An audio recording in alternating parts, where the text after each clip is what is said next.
আচ্ছা স্যার, আপনার কাজ কতদূর? মানে আমি বলতে চাইছি, আমাদের লক্ষ্য পূরণে আর কতটা পথ বাকি? এই তো, আমার কাজ প্রায় সম্পূর্ণ।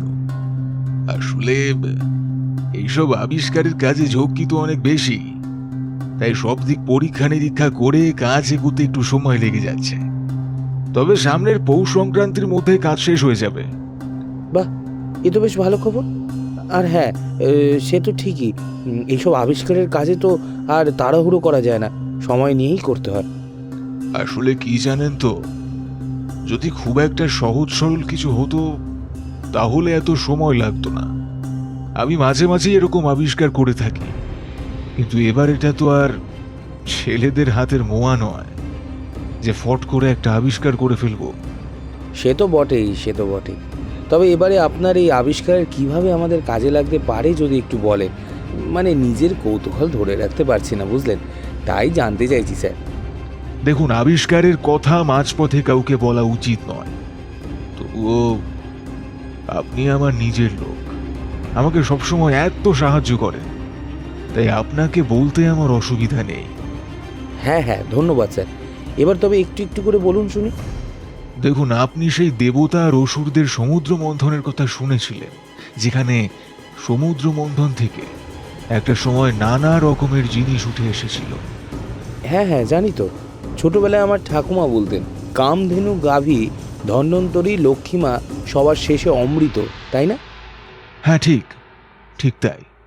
আপনার এই মোটা মাথায় শুধু সেইগুলোই আছে, কিন্তু এগুলোর পাশাপাশি আরও একটা জিনিসও উঠে এসেছিল। আরেকটা জিনিস, সেটা কি বলুন তো? হলাহল বিষ, যেটা সারা পৃথিবীতে ছড়িয়ে পড়লে সকলে এক নিমেষে অক্কা পেয়ে যেত। ওই শয়তান শিবটা সেবার সেবার পৃথিবীটাকে বাঁচিয়ে নিয়েছিল বটে, কিন্তু নিজের প্রায় ভবলীলা সাঙ্গ হয়ে যাওয়ার জোগাড় হয়েছিল। কি, তাই না? হ্যাঁ, জানি তো। তারপর মা ভগবতী। ছাড়ুন তো সব ছেলে ভুলানো গল্প। এবারে এবারে আমার এই আবিষ্কার ওই হলাহলকেও টেক্কা দেবে। আসলে কি জানেন তো, মানুষকে বিষ খাইয়ে মেরে ফেলা আর মানুষের শরীরে বিষ প্রবেশ করার পর যন্ত্রণায় ছটফট করতে করতে মরতে দেখার মধ্যে যে আনন্দ, তার অন্য কিছুতে নেই। যাকে বলে এক স্বর্গীয় সুখ। কাউকে কষ্ট পেতে পেতে মরতে দেখার মধ্যে যে স্বর্গীয় সুখ আছে, তা অন্য কোথাও নেই। তা বাবু, আমি এবার সেই রকমের ব্যবস্থাই করেছি। মানে কি বলছেন আপনি? ও মা, ন্যাকা নাকি? করালি বাবার আদর্শকে প্রতিষ্ঠা করতে গেলে আগে এখানকার মানুষকে যন্ত্রণায় ছটফট করে মরতে দিতে হবে, সেটা বুঝেন না? আর ওরা যখন সেটা করবে তখন আমি সেটা উপভোগ করব মন প্রাণ দিয়ে। আপনি কিছু ভাববেন না, সব ব্যবস্থা করা আছে। করালি বাবার আশীর্বাদ আমাদের সঙ্গে আছে। এই প্রতাপগড় মৃত্যু নগরীতে পরিণত হওয়া শুধুমাত্র সময়ের অপেক্ষা। তবে একসঙ্গে নয়, আমি ওদের সব থেকে দুর্বল জায়গাটাকে আঘাত করে প্রমাণ করে দেব করালি বাবাকে অপমান করে কত বড় ভুল করেছিল। সেদিনের ওদের করা প্রতিটা কাজের প্রতিশোধ আমি নেব, কড়ায় ঘন্টায় উসুল করে নেব। তাহলে এবার আমাদের কি করণীয় স্যার? আনন্দ করা, প্রিয়জনের বিয়োগের জন্য তার পরিবার যখন বিলাপ করবে সেটা শুনে আনন্দ করা। আমি তো মশাই ভীষণ রোমাঞ্চিত এখন থেকেই। দেখুন না, কাল সকাল হলেই কেমন প্রতাপগড়ের দিকে কান্নার রোল উঠবে, আর আমি সেগুলো তাড়িয়ে তাড়িয়ে উপভোগ করব। কেমন? জয় করালি বাবার জয়, জয় করালি বাবার জয়। ইয়ে, হ্যাঁ, তাই তো। জয় জয় করালি বাবা।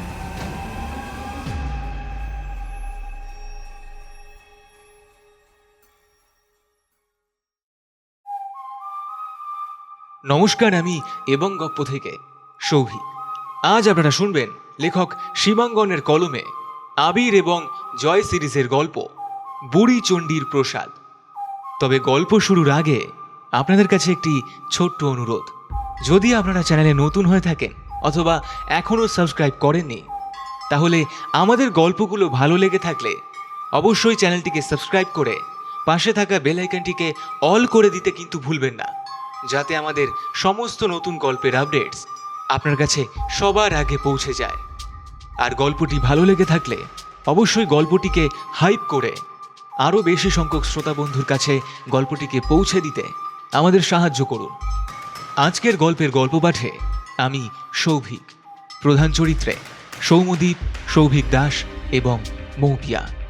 শুরু হচ্ছে লেখক সীমাঙ্গনের কলমে আবির এবং জয় সিরিজের গল্প বুড়ি চণ্ডীর প্রসাদ।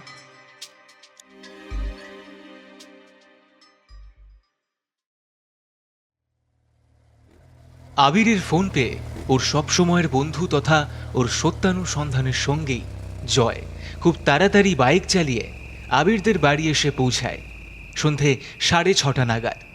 আবির ফোনে ওকে বলে দিয়েছিল কোনো একটা অত্যন্ত গুরুত্বপূর্ণ ব্যাপার নিয়ে ও বেশ চিন্তিত, আর সেই কারণেই জয়ের মতামত ওর ভীষণভাবে প্রয়োজন।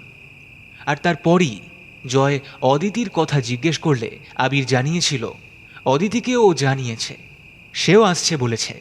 অবশেষে সন্ধে 7টা নাগাদ সুগন্ধি দার্জিলিং চায়ের 3টে পেয়ালা নিয়ে আবিরদের বাড়ির রিডিং রুমে ওরা 3জন আলোচনায় বসে। তবে আবিরের চোখ মুখের অভিব্যক্তি দেখে জয় আর অদিতি খুব ভালো করেই বুঝতে পারে আবির ভেতরে ভেতরে বেশ চিন্তাগ্রস্ত হয়ে রয়েছে। আর সেটা দেখেই জয় ওকে জিজ্ঞেস করে, কি ব্যাপার বলতো আবির, হঠাৎ এত তাড়াতাড়ি ডেকে পাঠালি কেন? আর ফোনে যে বললি আমাদের কোথাও যেতে হবে, তো সেখানে রহস্যটা ঠিক কি? বুঝলি জয়, আজ আমাদের এই প্রতাপগড় যাওয়াটা শুধুমাত্র কোনো রহস্য উন্মোচনের জন্যই যাওয়া নয়। এর সাথে আরও অনেকগুলো দিক লুকিয়ে রয়েছে, যেগুলো সম্পর্কে বলতে পারিস এখনো আমার সম্পূর্ণ ধারণা নেই। তবে যতটুকু বুঝেছি তাতে এই প্রথমবার আমি নিজেও মনে মনে কিছুটা হলেও আশঙ্কিত। আশঙ্কিত? তার মানে তুই নিজের মুখেই স্বীকার করছিস যে তুই ভয় পাচ্ছিস এই কেসটা তদন্ত করতে, আর এটাও বিশ্বাস করছিস যে সেটা আমি বিশ্বাস করে নেব? একদমই তাই জয়, এবার আমি সত্যিই একটু ভয় পাচ্ছি রে। তার কারণটা কি জানতে পারি? কথাটা কিন্তু সত্যিই জয়। গতকাল যখন প্রতাপগড় থেকে ফোনটা আসে তখন আমি আবিরের সাথেই ছিলাম। সেই মুহূর্তে ফোনটা পেয়েই আমি ওর চোখ মুখের যে পরিবর্তন হতে দেখেছি তা আমি আগে কখনো দেখিনি। কিন্তু ফোনটা পাওয়ার পরই আবির এত গম্ভীর হয়ে গেল যে আমি আর ওকে কিছু জিজ্ঞেস করতে পারিনি। আবার এখন বলছে ও নাকি কেসটা নিয়ে তদন্ত করতে ভয় পাচ্ছে। ব্যাপারটা ঠিক কি বলতো আবির? সত্যিই তো, তোকে তো এরকম কথা বলতে আগে কোনোদিন শুনিনি আবির। আচ্ছা ব্যাপারটা কি? দেখ, আমি তোকে যতদূর চিনি তাতে আমি জানি প্রতিপক্ষ যতই শক্তিধর হোক না কেন, তাকে ভয় পেয়ে চলার বান্দা অন্তত এই আবির মুখার্জি নয়। তাই আমরা যেহেতু তোর সবসময়ের সঙ্গী, তাই তোকে অনুরোধ করব, তোর চিন্তার কারণটা কি সেটা আমাকে বল। এবার আমাদের প্রতিপক্ষ কি খুব শক্তিশালী? তুই ঠিকই ধরেছিস জয়, আমি সত্যি এবার আমাদের প্রতিপক্ষকেই ভয় পাচ্ছি। তবে তার কারণ প্রতিপক্ষের শক্তি নয়, তবে তাদেরই করা কিছু কাজ আমাকে মনে মনে খুব দুর্বল করে দিচ্ছে রে। আর তুই এটা বিশ্বাস করিস যে তোর এই কথাটা আমি এবং জয় মেনে নেব, তাই তো? আমি তোদের সঙ্গে অহেতুক মশকরা করছি না। তবে হ্যাঁ, আমার কথাটা বলার উপস্থাপনাটা হয়তো ঠিক হয়নি, তবে কথাটা মিথ্যে নয়। কথাটা কি? কোনো রকম গৌরচন্দ্রিকা ছেড়ে সেটা এবার আমাদের বলতো আবির। দেখ জয়, আমি কোনোদিনও প্রতিপক্ষকে ভয় পাই না, কিন্তু এবার আমাদের প্রতিপক্ষ, বা বলা ভালো যারা নিজেদের আমাদের দেশের আইন ব্যবস্থার প্রতিপক্ষ ভেবে নিয়েছে, তারা আমাদের সব থেকে দুর্বলতার জায়গাটাতেই আঘাত হানতে চাইছে। ওরা মূলত টার্গেট করছে 10 থেকে 12 বছরের ছোট ছোট বাচ্চাদের। আমাকে ফোন করেছিল প্রতাপগড় থানার অফিসার ইনচার্জ মিস্টার পরিমল সামন্ত। উনি ব্যাপারটা নিয়ে এতটাই চিন্তিত যে ভালোভাবে ব্যাপারটা আমাকে বলতেও পারলেন না। তার মানে? তার মানে কেউ জানে না জয়, কিন্তু গত কয়েকদিনে যা যা ওখানে ঘটেছে সেটা সত্যিই চিন্তার। এখনো পর্যন্ত ওখানে প্রায় 30 জন বাচ্চা ছেলে অসুস্থ হয়ে পড়েছে কোনো একটা অদ্ভুত কারণে। এরা সকলেই হাসপাতালে ভর্তি, আর তাদের ভিতর 12 জন ইতিমধ্যে মারাও গেছে। পরিমলবাবু আরও বললেন যে ডাক্তার এখনো পর্যন্ত তাদের রোগের কোনো কারণ ধরতে পারেননি। কোনো রকম বিষক্রিয়া? খুব সম্ভবত সেটাই, কিন্তু কিভাবে যে সেই বিষ তাদের শরীরে প্রবেশ করছে সেটা এখনো পুলিশ বুঝতে পারছে না। আর আমার ভয়ের কারণ এটাই, যে বা যারা তাদের বিষ প্রয়োগের জন্য ওইটুকু ছোট ছোট ছেলে মেয়েদের টার্গেট করতে পারে তারা যে কতটা পাশবিক তাতে আর আমার কোনো সন্দেহ নেই।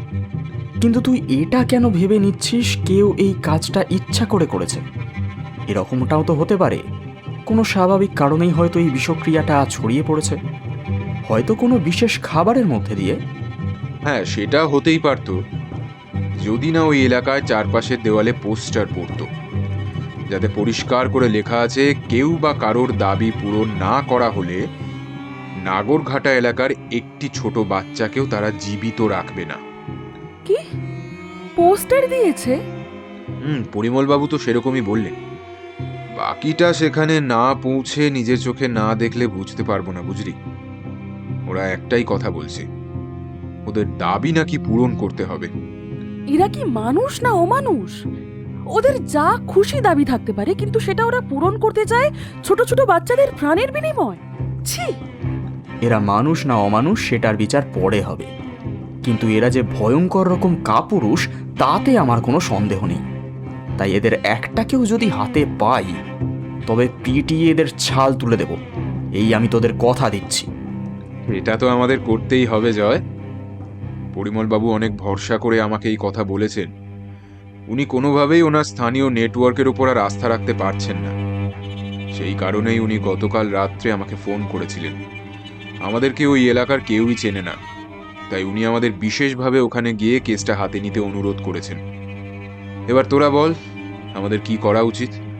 তবে যেহেতু আমাদের এবারের প্রতিপক্ষের লক্ষ্য ছোট বাচ্চারা, তাই আমাদের অনেক সাবধানে পা ফেলতে হবে। আমাদের সামান্যতম ভুলও কিন্তু তার পরিণাম সাংঘাতিক ডেকে আনতে পারে। আমার কথা তো আমি আগেই বলেছি আবির, এবার অদিতি বল তোর কি মত? জয় আর আবির ওদের বসার টেবিলের মুখোমুখি বসে থাকলেও অদিতি খানিক আগে উঠে গিয়ে আবিরের ঘরের বুক সেলফের সামনে দাঁড়িয়ে একটা বই নিয়ে উল্টে পাল্টে দেখছিল, আর ওর কানে ধরা মোবাইল ফোনে কারোর সাথে কথা বলছিল। ওর কথা উঠতেই একটু অবাক হয়ে বলল, হ্যাঁ, তোরা কি আমাকে কিছু বলছিস? আরে একটা জরুরি ব্যাপারে আলোচনা হচ্ছিল আর তুই সেটা শুনিসনি? আমাদের তো ওই শয়তানগুলোর মোকাবিলা করতে মুর্শিদাবাদের প্রতাপগড়ে যেতে হবে। তুই কি আমাদের সাথে যেতে পারবি? আচ্ছা, কবে যেতে হবে বলতো? আমি ব্যাপারটা নিয়ে একটু হোমওয়ার্ক করে নিতে চাই। পরশু বা তার পরের দিন আমরা রওনা হব, ঠিক আছে? তোর কোনো অসুবিধা নেই তো অদিতি? পরশু বা তার পরের দিন? না রে, তাহলে আমার পক্ষে তোদের সঙ্গে প্রতাপগড় যাওয়াটা সম্ভব হবে না। আমাকে প্রচণ্ড আর্জেন্ট একটা কাজে কাল সকালেই একটু বেরোতে হবে। কবে কি ফিরবো এখনই বলতে পারছি না। তুই আমাদের সাথে যেতে পারবি না? না রে, পসিবল হবে না রে, সরি। আমার উপরে ভরসা করিস না। তোরা তোদের মতো পরশু বা তার পরের দিন ঘটনাস্থলে চলে যাস, আমি তোদের সঙ্গে আসতে পারবো না। তা এত আর্জেন্ট কোথায় যাচ্ছিস সেটা জানতে পারি? প্রতাপগড়, মুর্শিদাবাদে। আর সেটা কাল ভোরের আলো ফোটার সাথে সাথেই। ওখানকার বাচ্চাগুলো অসহায়ভাবে মরে যাচ্ছে, আর আমি এখানে একদণ্ড বসে থাকতে পারবো না রে।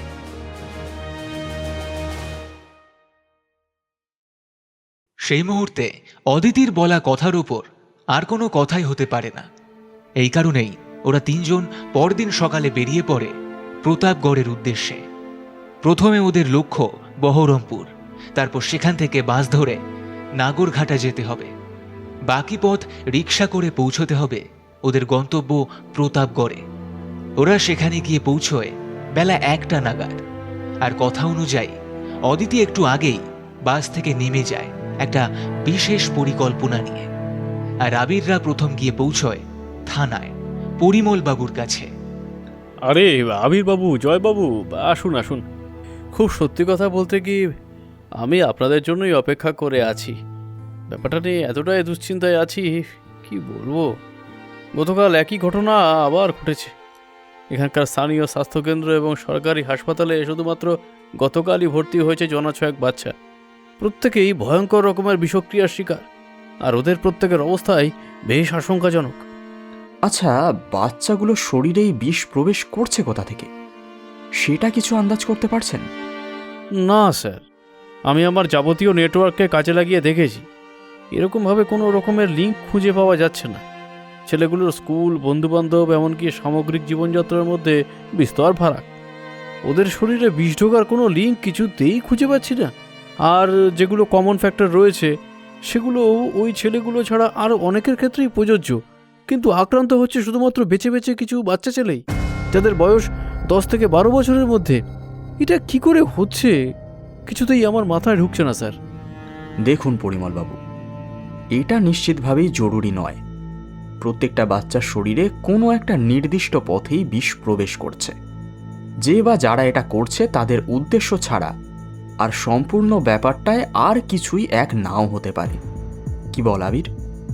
এতক্ষণ জয় আর পরিমলবাবু কথা বলে গেলেও আবির মুখে কিছুই না বলে এক দৃষ্টে পরিমলবাবুর দিকে তাকিয়েছিল। এবার জয় নিজে থেকেই ওর কথা জিজ্ঞেস করায় আবির বলে ওঠে, সে তো ঠিকই। গত পরশুদিন যে ছেলেগুলো আক্রান্ত হয়েছিল তাদের ভেতর 3 জন ছেলে মারা গিয়েছে, আর গতকালের মধ্যে 2 জন। এর পাশাপাশি আরও প্রায় 10-12 ছেলে এখনও আশঙ্কাজনক অবস্থায় হসপিটালে ভর্তি। গোটা এলাকায় একটা ভয়ঙ্কর ভীতির সঞ্চার হয়েছে। কেউই নিজেদের ছেলেদের বাড়ির বাইরে বের করতে সাহস পাচ্ছে না। আচ্ছা, এই ছেলেগুলো নিশ্চয়ই স্কুল পড়ুয়া? হ্যাঁ স্যার, সবাই ওই ক্লাস 3 থেকে 5-এর ছাত্র। তবে এখানে একটা অদ্ভুত মজার ব্যাপার ঘটেছে। এদের ভিতরে 2 জন ছেলে অদ্ভুতভাবে সে বিষক্রিয়ায় আক্রান্ত হলেও খুব তাড়াতাড়ি সেরে উঠেছে। মজার ব্যাপার হলো, এরা কোনো স্কুলে যেত না, অত্যন্ত নিম্নবিত্ত পরিবারের ছেলে এরা। এদের বাড়ির লোকেরা এদের স্বাস্থ্যকেন্দ্রে নিয়ে গেলে প্রাথমিকভাবে ওদের চিকিৎসা করার পর ওরা ওষুধে সাড়া দেয়। তারপর বেশ কিছুটা বমি করার পর পরদিন সকাল হলে ধীরে ধীরে ওরা সুস্থ হয়ে উঠতে থাকে। অথচ অপেক্ষাকৃত সম্ভ্রান্ত বাড়ির বাচ্চাদের মধ্যে আক্রান্ত হওয়ার এবং মারা যাওয়ার হার অনেকটাই বেশি। আচ্ছা পরিমলবাবু, আপনি যে বলেছিলেন এখানে এলাকায় নাকি অনেক পোস্টার রয়েছে কোনো রকম দাবি পূরণের চাহিদা নিয়ে, কই এই পর্যন্ত আসার পথে সেরকম তো কিছু দেখলাম না। স্যার, কাল অবধি ছিল, লাইট পোস্ট, বাড়ির দেওয়াল সব জায়গায় ছেড়ে দিয়েছিল, কিন্তু আজ সকাল হলে আর সেগুলো দেখতে পাচ্ছি না। বুঝতে পারছি না সেগুলো কোথায় চলে গেল। এটা তো অবাক করার মতো ব্যাপার।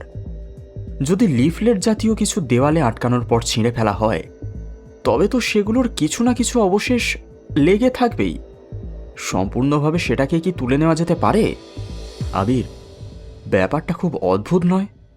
না, অদ্ভুত নয়, কারণ এটা তখনই সম্ভব যখন যে এটা দেওয়ালে লাগাচ্ছে সে খুব ভালো করে আগে থাকতেই জানে যে একটা নির্দিষ্ট সময় পর সেই পোস্টারগুলো সেখান থেকে সরিয়ে ফেলতে হবে। খুব সম্ভবত যে বা যারা এই পোস্টারগুলো দিয়েছিল তারা তাদের অস্তিত্ব জানান দেওয়ার জন্যই এই কাজটা করেছিল, দাবি পূরণের জন্য নয়। আর সেই জন্যই ওই বিশেষ কোনো আঠা ব্যবহার করা হয়েছে, যাতে সেগুলো খুলে নিলে আর কোনো অবশেষ না থাকে। বলিস কি ভাই, এরকম করা সম্ভব? সবই কেমিস্ট্রি ভাই। রসায়নবিদ্যায় এমন অনেক কিছুই করা সম্ভব যেটাকে দেখলে তোর ম্যাজিক ছাড়া আর কিছুই মনে হবে না। তবে এটা আপাতত আমার অনুমান মাত্র। পরিমল বাবুর কথা শুনে আমার এরকমই কিছু মনে হচ্ছে। আচ্ছা পরিমল বাবু, এই পোস্টার নিয়ে পরে আলোচনা করব। আপনি আগে ওই যে ছেলে দুটো সুস্থ হয়ে গেছে না, ওদের সঙ্গে আমাদের একটু কথা বলবার ব্যবস্থা করুন তো দেখি। সেটাতে কোনো অসুবিধা নেই স্যার, আমি ওদের বাড়ি চিনি। এখান থেকে হাঁটা পথে একটা বস্তি পড়ে, ওরা ওখানেই থাকে। ওখানে গেলে ওদের সাথে কথা বলা সম্ভব। আর আপনি যদি বলেন আমি ওদের থানায় ডেকে পাঠাচ্ছি। না না, তার কোনো প্রয়োজন নেই। আপনি আমাদেরকে ওদের কাছেই নিয়ে চলুন। থানায় ডেকে পাঠালে ছেলেগুলো ভয় পেয়ে যেতে পারে। ও আর তার আগে দেওয়ালে যে পোস্টারগুলো মারা ছিল না, ঠিক সেই রকমই কোনো একটা নির্দিষ্ট জায়গা আমাদের দেখাতে পারবেন? হ্যাঁ, কেন পারবো না স্যার? এদিক ওদিক অজস্র পোস্টার তো মারা হয়েছিল। না, আমি সেই কথা বলছি না। দেওয়ালের ঠিক যে নির্দিষ্ট জায়গায় পোস্টারগুলো মারা হয়েছিল, আমাকে সেই রকম জায়গাটাই দেখাতে হবে। আমি সেখান থেকে স্যাম্পল কালেক্ট করে কলকাতায় ফরেনসিক টেস্টের জন্য পাঠাবো। হ্যাঁ স্যার, সেটাও পারবো। আমার খুব ভালো করে কয়েকটা জায়গা মনে আছে। এরপর পরিমলবাবুর সাথে গিয়ে আবিররা সেই যে দেওয়ালে পোস্টারগুলো আটকানো হয়েছিল সেখান থেকে কিছু স্যাম্পল কালেক্ট করে, আর আবির সেটা পরিমলবাবুর হাতে দিয়ে বলে পরদিন সকাল হলেই সেগুলো যেন আবিরের দেওয়া ঠিকানার একটা ল্যাবরেটরিতে পাঠিয়ে দেয় কেমিক্যাল টেস্টের জন্য। আর তারপরেই ওরা রওনা দেয় সেই ছেলেগুলোর বাড়ির উদ্দেশ্যে ওদের সাথে কথা বলার জন্য। আর বস্তির কাছাকাছি পৌঁছতেই ওরা দেখে বেশ কিছু মানুষ সেখানে জটলা করে রয়েছে। তাদের দিক থেকে বেশ উত্তেজনাপূর্ণ কথাবার্তা শুনতে পাওয়া যায় কিছুটা দূর থেকেই। আর পুলিশের গাড়ি থেকে ওরা নেমে সেদিকে এগিয়ে যেতেই উত্তেজনার মাত্রা ক্রমশ বাড়তে থাকে। পরিমলবাবু ওদের দিকে এগিয়ে গিয়ে ওদের সাথে কথা বলতে গেলেই ব্যাপারটা পুরো বারুদের স্তূপে একটা ফুলিঙ্গ ফেলে দেওয়ার আকার নেয়। সেখানে আরও জনাকুড়ি লোক এসে পৌঁছয় হট্টগোল করতে করতে। আপনাদের সঙ্গে আমরা কোনো কথা বলবো না দারোগা বাবু, নিজেদের ভালো চান তো আপনারা এখান থেকে চলে যান। এখানকার বাচ্চারা কিভাবে বিপদ থেকে মুক্তি পেতে পারে সেটা গিয়ে খোঁজ করুন। এই ব্যাপারটা নিয়ে আমাদের বিরক্ত করতে আসবেন না। দেখ রতন, তোদের মনের মধ্যে যে উষ্মাটা জমে রয়েছে সেটা একেবারেই ন্যায়সঙ্গত। আমরা তো চেষ্টা করছি কিভাবে এই ব্যাপারটাকে সমাধান করা যায় সেটা দেখার। কি চেষ্টা করেছেন আপনারা? এখনো পর্যন্ত আপনারা কিছু সমাধান করতে পেরেছেন? আপনাদের আমরা আগেই বলেছিলাম বুড়িচণ্ডী থানে বাইরের লোক না ঢোকাতে। আপনারা কোনোভাবেই কথা শোনেননি, তার ফল আজকে গোটা নাগরঘাটা ভুগছে। সব মায়ের অভিশাপের ফল, আর আর এর জন্য দায়ী আপনারা। ব্যাপারটা বোঝার চেষ্টা কর রতন। এখানে আমাদের কিছু করার ছিল না, এটা সরকারি প্রকল্প। কলকাতার হেড অফিস থেকে আমাদের কাছে নির্দেশ এসেছিল, তাই আমরা সেটা করতে বাধ্য হয়েছি। সত্যি কথা বলতে কি, এই কাজটা করতে আমাদেরও ইচ্ছে ছিল না। আমাদের মুখ্য সূক্ষ্ম লোক পেয়ে এই সমস্ত বোঝাবেন না দারোগা বাবু। আপনারা সবাই সমান, সবাই। যে পাপ আপনারা করেছেন তার ফল এখানকার সাধারণ মানুষকে ভুগতে হচ্ছে। কতগুলো বাচ্চা মারা গেছে তার কোনো হিসাব নেই। ব্যাপারটা ঠিক কি পরিমলবাবু? কি বলছেন উনি? আরে স্যার, আর বলবেন না। এখানে একটা বড়সড় ঝামেলা অনেকদিন ধরেই চলছে। এই বস্তির ঠিক ওইদিকে বড় রাস্তার পাশে একটা বড় মন্দির আছে এখানকার কোনো এক গ্রাম্য দেবীর, যাকে এখানে সবাই বুড়িচণ্ডী বলে ডাকে। এখানকার মানুষজন ওই বুড়িচণ্ডী মাকে খুব মানে। প্রতি বছর পৌষ সংক্রান্তির সময় এখানে বিরাট উৎসব হয়, মেলা বসে। কিন্তু কয়েক মাস আগে হঠাৎ করে কলকাতা থেকে কয়েকজন ইঞ্জিনিয়ার এসে বললেন যে ওই জায়গাটা নাকি সরকার থেকে অধিগ্রহণ করা হয়েছে, বড় একটা কারখানা হবে বলে। এই বস্তির পুরো জায়গাটা নিয়ে সেই কারখানাটা হবে। ভবিষ্যতে বস্তির লোকেদের পুনর্বাসনের ব্যবস্থা করা হলেও বুড়িচণ্ডীর মন্দিরটা ভেঙে ফেলতে হবে। কথাটা এখানে ছড়িয়ে পড়তেই এখানকার সাধারণ মানুষ চরম বিরোধিতা শুরু করে মন্দির ভাঙার বিরুদ্ধে। সেদিনের মতো সেই সমস্ত অফিসাররা ফিরে গেলেও কয়েকদিন পরে তারাই আবার ফিরে আসে, আর তাদের সাথে থাকে গভর্নমেন্টের অর্ডার। এখানে আমাদেরকে তাদের সুরক্ষা দেওয়ার কথা বলা হয়। অর্ডার পেয়ে আমরা এক প্রকার বাধ্য হই এই কাজ করতে। আর খুব অদ্ভুতভাবেই তার কয়েকদিনের পর থেকেই ওই বাচ্চাগুলো অসুস্থ হয়ে পড়তে শুরু করে। এই কারণেই সাধারণ মানুষের মধ্যে এই বিশ্বাস ছড়িয়ে পড়েছে বুড়িচণ্ডীর মন্দির ভাঙার কারণে দেবীর রোষে এই ঘটনা ঘটছে। মানুষের এরকম ধারণা হওয়াটা খুবই স্বাভাবিক, কিন্তু সরকারি প্রকল্পের কাজে তো এভাবে বাধা দেওয়া যায় না। এতে তো সরাসরি আইন নিজের হাতে তুলে নেওয়া হবে, যার ফল আরও ভয়ানক হতে পারে। কি বল আবির? হ্যাঁ, সে তো ঠিকই। আচ্ছা পরিমলবাবু, এখানে যে কোম্পানি কারখানা করতে চলেছে তাদের নাম কি? সে অনেক বড় গল্প আবির্বাবু। বহুদিন আগে এই সমস্ত এলাকার মালিকানা ছিল প্রতাপ নারায়ণ বন্দ্যোপাধ্যায় নামে এক জমিদার। তার নামেই এই পুরো জায়গার নাম প্রতাপগড় হয়েছিল, যারই পশ্চিম দিকের মৌজা এই কুসুমপুর। শোনা যায় উনি নাকি এই এলাকার উন্নয়নের জন্য অনেক রকমের কাজ করেছেন, কিন্তু পরবর্তীকালে শরিক বিবাদে ওনার সম্পত্তি ভাগ বাটোয়ারা হয়ে যায়। কিন্তু এখন এই এতগুলো বছর পর ওনারই কোনো এক উত্তরসূরি নাকি এদেশে ফিরে এসেছেন। ওনার নাম কেদারনাথ বন্দ্যোপাধ্যায়। দীর্ঘদিন বিদেশে বসবাস করে প্রচুর টাকা নিয়ে এখন ফিরে এসেছেন এদেশে।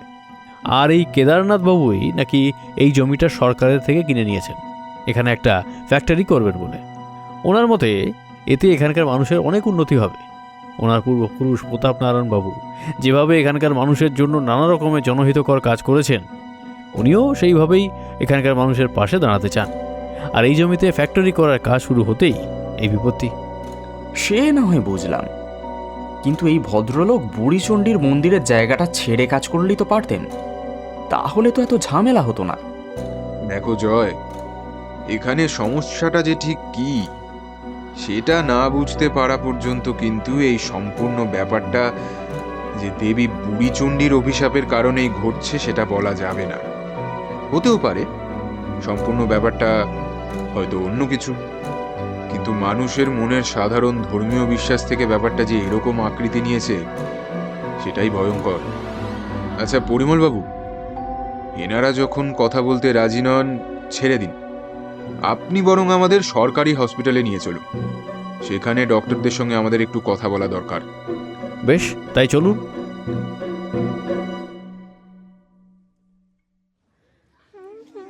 সরকারি হাসপাতালে পৌঁছে ওরা দেখে সেখানে প্রায় হুলুস্থুল ব্যাপার। বেশ কিছু পরিবারের বাচ্চারা অসুস্থ হয়ে হাসপাতালে ভর্তি থাকার কারণে তাদের পরিবারের লোকেরা সেখানে জটলা করে তখনও দাঁড়িয়ে রয়েছেন। সকলের চোখে মুখে উৎকণ্ঠার ছাপ স্পষ্ট। পরিমলবাবু সেই ভিড়ের মধ্যে দিয়ে আবিরদের সাথে এগিয়ে যান সেই কুসুমপুর সরকারি হাসপাতালের সুপার ডক্টর সেনের চেম্বারের দিকে। দোতলায় উঠে ডান দিকে একটা লম্বা বারান্দা পার হয়ে ডক্টর সেনের চেম্বার।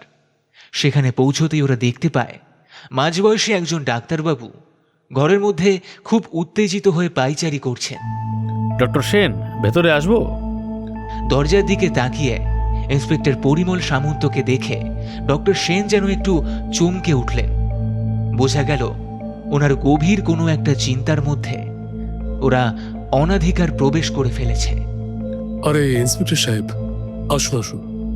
খুব গভীরভাবে কিছু একটা চিন্তা করছিলেন মনে হলো। হ্যাঁ, এখন চিন্তার বিষয় তো একটাই, আসলে বুঝতেই পারছি না জানেন তো, বাচ্চাগুলোকে সুস্থ করে তুলবো কি করে। আমার জানা সব রকম চেষ্টাই তো করছি, কিন্তু কোনো লাভ হচ্ছে না। অত্যন্ত আশঙ্কাজনক অবস্থায় যে কয়েকজন বাচ্চাকে কলকাতায় হসপিটালে পাঠিয়েছিলাম তাদের অবস্থাও একই। ওখানে অনেক উন্নত চিকিৎসা ব্যবস্থা থাকলেও ওদের শারীরিক কোনো উন্নতি হয়নি। নিজেকে খুব অসহায় মনে হচ্ছে জানেন। সে তো 100 বার ডাক্তারবাবু, সেই জন্যই তো কলকাতা শহর থেকে দুজন অত্যন্ত বুদ্ধিমান মানুষকে ডেকে পাঠিয়েছি। আমার বিশ্বাস ওনারা নিশ্চয়ই এর সমাধান খুঁজে বের করতে পারবেন। আমি ওনাদের সাথে আপনার পরিচয়টা করিয়ে দিই। সেসবের জন্য পরে অনেক সময় পাওয়া যাবে পরিমল বাবু। এই মুহূর্তে শুধুমাত্র এইটুকু জেনে রাখুন, ডাক্তারবাবু এবং আমরা এক লক্ষ্যেই কাজ করছি। যে করেই হোক চক্রটাকে আমাদের ধরতেই হবে। আপনারা কি পুলিশের লোক? বলতে পারেন ওনারা আমার বিশেষ বন্ধু। বেশ, তবে একটা কথা আপনাদেরকে বলার আছে। দেখুন, এই বাচ্চাগুলোর শরীরে বিষটা ঠিক কিভাবে আসছে সেটা আমি এখনো খুঁজে পাইনি ঠিকই, কিন্তু একটা অদ্ভুত ঘটনা আমি লক্ষ্য করে দেখেছি। আচ্ছা, কিরকম অদ্ভুত ঘটনা স্যার? এখানে যে ছেলেগুলো ভর্তি আছে তাদের মধ্যে 3 জনের পেটে একটা অদ্ভুত ফুলের পাপড়ি আমি লক্ষ্য করেছি। সেটা কোনো পরিচিত ফুলের নয়, আর কিভাবে ওদের পেটে সেই ফুলের পাপড়িটা এলো সেটাও আমি জানি না, কিন্তু এটা বাস্তবে ঘটেছে। ওকে, বাট এটা আপনি কি করে বললেন? আপনি কি আল্ট্রাসোনোগ্রাফি করে দেখেছেন? না না, সেসব কিছু নয়। প্রথমে ওদের খাবারের সঙ্গে শরীরে বিষটা ঢুকেছে, এরকম অনুমান করে ওদেরকে বমি করানো হয়েছিল, যাতে করে ওদের পাকস্থলী থেকে বিষটা বেরিয়ে যেতে পারে। আর তখন সেই বমির সাথে সাথে ওই পাপড়িগুলো বের হয়ে আসে। তার মানে বাকিদের ক্ষেত্রেও এই একই রকম ভাবে শরীরে বিষ প্রবেশ করে থাকতে পারে? দেখুন, আমি এটা বলতে পারবো না এটাই ওদের শরীরে বিষ প্রবেশ করার রাস্তা, কিন্তু ব্যাপারটা আমার খুব অদ্ভুত লেগেছে, তাই আপনাদেরকে বললাম।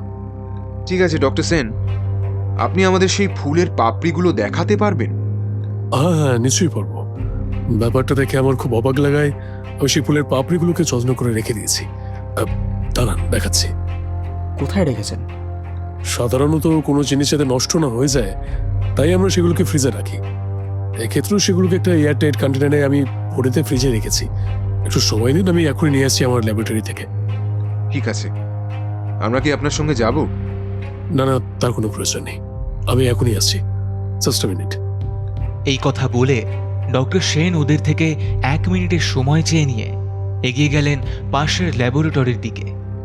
আর জয় ওনার ঘরের দেওয়ালে টাঙানো ওনার নানা সার্টিফিকেটগুলো ঘুরে ঘুরে দেখতে লাগলো।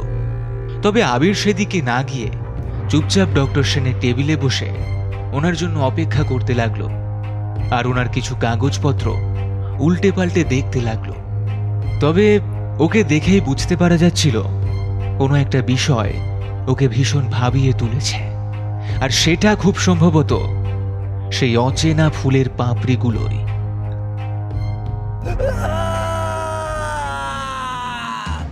হঠাৎ করে পাশের ঘর থেকে ডক্টর সেনের চিৎকার শুনে চমকে ওঠে আবিররা। কয়েক সেকেন্ডের মধ্যে প্রায় ছুটে সেই ঘরে গেলে ওরা দেখতে পায় ফ্রিজের দরজাটা হাট করে খোলা, আর ঠিক তার সামনে উপুর হয়ে মাটিতে পড়ে রয়েছেন ডক্টর সেন। আর মাথা থেকে টাটকা রক্ত বের হয়ে ধীরে ধীরে ওনার মুখ বেয়ে মাটিতে ছড়িয়ে পড়ছে। আবির ছুটে গিয়ে ডক্টর সেনের শ্বাস প্রশ্বাস পরীক্ষা করে দেখে সেটা আগেই স্তব্ধ হয়ে গেছে। কি সাংঘাতিক! দেখ জয়, যে মানুষগুলো নিজেদের স্বার্থসিদ্ধির জন্য এইটুকু বাচ্চাদের ছাড়ে না, তারা যে ওই রকম একজন বয়স্ক মানুষকে রেওয়াত করবে না সেটা বলাই বাহুল্য। সে কথা ঠিক, তবে দাঁড়া একবার দেখি, সে যে ফুলের পাপড়ির কথা ডক্টর সেন বলেছিলেন সেটা ফ্রিজে খুঁজে পাই কিনা। কোনো লাভ নেই জয়, খুব সম্ভবত আততাই সেটাকে সঙ্গে করেই নিয়ে গেছে। ডক্টর সেনের মৃতদেহের পজিশন দেখে মনে হচ্ছে উনি সেই পাপড়ির কন্টেনারটা ফ্রিজ থেকে বের করবার পরেই তার মাথার পিছনের দিকে প্রচণ্ড জোরে আঘাত করা হয়েছে, আর সেই কারণেই উনি মুখ থুবড়ে সামনের দিকে পড়ে যান। আবিররা যখন ডক্টর সেনের জন্য অপেক্ষা করছিল তখন ইন্সপেক্টর পরিমল সামন্ত কয়েক মিনিটের বিরতি নিয়ে একবার বাইরে গিয়েছিলেন, খুব সম্ভবত সিগারেট খেতে। আর উনি ফিরে এসে এরকম একটা কাণ্ড দেখে একেবারে হতবাক হয়ে যান। এ বাবা, এ কি সাংঘাতিক কাণ্ড! ডক্টর সেন, ডক্টর সেন, কি হয়েছে আপনার? উনি আর বেঁচে নেই পরিমলবাবু, এক্ষুনি কেউ ওনার মাথায় আঘাত করে ওনাকে হত্যা করেছে। আপনি এখনই যান এবং হসপিটালের মেন গেট বন্ধ করতে বলুন। আমাদের অনুমতি না নিয়ে কেউ যেন হসপিটালের বাইরে না যায়। সবাইকে পরিষ্কার করে বলে দেবেন এটা আপনার অর্ডার। সেটা তো ঠিক আছে স্যার, কিন্তু আমি যখন সিগারেট খেয়ে হাসপাতালে ঢুকছিলাম ঠিক তখনই এখান থেকে একটা ডেড বডি বার করা হচ্ছিল। হসপিটালেরই কয়েকজন স্টাফ ধরাধরি করে বডিটা একটা ম্যাটাডোর গাড়িতে তুলে দিল আমার সামনেই। এতক্ষণে বোধহয় ওরা বের হয়ে গেছে। আসলে আমি তো এসব ব্যাপার কিছু জানতাম না, জানলে ওদের আটকাতে পারতাম। তাহলে তো এই খুনের আততায়ী সব যাত্রীদের ভিড়ে মিশে এখান থেকে পালিয়ে যেতে পারে। চলে আয় জয়, আমাদের হাতে নষ্ট করবার মতন এক মুহূর্ত আর সময় নেই। ওরা রুদ্ধশ্বাসে ছুটে এসে পৌঁছয় হাসপাতালের গেটে। আর সেখানে সিকিউরিটি গার্ডকে জিজ্ঞাসা করতেই সে জানায় পরিমল বাবুর কথাই সঠিক। সত্যি 5 মিনিট আগে একটা ম্যাটাডোরে করে একটা ডেড বডি নিয়ে মৃতের বাড়ির লোকেরা রওনা হয়েছে। একজন বয়স্ক লোক বার্ধক্যজনিত কারণে মারা গেছে, তারই বাড়ির লোক এসেছিল মৃতদেহ নিয়ে যাওয়ার জন্য। গাড়িটার নাম্বার নোট করেছেন? হ্যাঁ স্যার, করেছি। সেই সিকিউরিটি গার্ডের থেকে গাড়ির নম্বরটা নিয়ে সেটা পরিমল বাবুকে দেয় আবির। পরিমলবাবু, এই গাড়িটাকে যে করেই হোক আটকান। গাড়িটা যেন কিছুতেই আমাদের নাগালের বাইরে না যেতে পারে। আমার সন্দেহ ওই গাড়িটা করেই আততায়ী পালিয়ে যেতে পারে। কিন্তু আবির, তুই এ ব্যাপারটা এত নিশ্চিত হয়ে কি করে বলছিস? এরকমটাও তো হতে পারে আততায়ী হয়তো ওই গাড়িতে নেই, এখন এই হসপিটালের মধ্যেই আছে। রাইট, এটা হতেই পারে। আর সেই জন্যই এখান থেকে আর কাউকে বাইরে বেরোতে বারণ করেছি আমি। এখানে উপস্থিত প্রত্যেককে জেরা করে আমরা ব্যাপারটা বোঝার চেষ্টা করব। কিন্তু ওই মৃতদেহের গাড়িতে যদি সে বেরিয়ে যায় তাহলে আর তাকে আমরা ধরতে পারবো না। তাই গাড়িটাকে আটকাতে বলেছি। আর আমার মন বলছে ওই ম্যাটেডের গাড়িটাও সঠিক নয়। ওতেও কিছু ভেজাল আছে। বুঝলাম, কিন্তু সেই গাড়িটা কোথায় আছে সেটা এখন জানবো কিভাবে? ভুলে যাস না জয়, আমাদের আরেক জোড়া ঈগলের চোখ কিন্তু বাইরে থেকে আমাদের প্রতিটা গতিবিধি খেয়াল রাখছে। ওই গাড়িটা কোথায় গেছে আমরা দেখতে না পেলেও সেই চোখ দুটো নিশ্চয়ই তা দেখতে পেয়েছে, আর আমি তাকে সেরকমই বলে রেখেছি। অদিতি? ইয়েস, তুই ঠিকই ধরেছিস। অদিতিকে বলা আছে ও দূর থেকে আমাদের উপর নজর রেখে চলেছে প্রতিটা মুহূর্তে। কথাটা বলেই মোবাইল ফোনটা বের করে আবির ফোন করে অদিতিকে। হ্যালো অদিতি, তুই কোথায়? হসপিটালের ঠিক উল্টো দিকে যে বড় 4তলা বাড়িটা আছে না, তার 3তলায় বসে পৌলমীর সাথে ফ্রেঞ্চ ফ্রাই খাচ্ছি রে। কি হয়েছে বল? তোকে আমি না বলেছিলাম সব সময় আমাদের উপর নজর রাখতে, আর তুই তোর বন্ধুর সঙ্গে আড্ডা মারছিস? ওটা তোর মাথায় ঢুকবে না। বল কি হয়েছে? আমি প্রতিটা মুহূর্তে আমার ডিউটিতেই আছি। শোন, একটা ডেড বডি সমেত একটা ম্যাটেডের ভ্যান মিনিট 5 আগে হসপিটাল থেকে বেরিয়েছে। সেটা কোন দিকে গেছে দেখেছিস? হ্যাঁ দেখেছি, হসপিটালের সামনের রাস্তা ধরে এগিয়ে এসে বড় রাস্তায় উঠে ওই ডান দিকের মোড়টা নিয়েছে।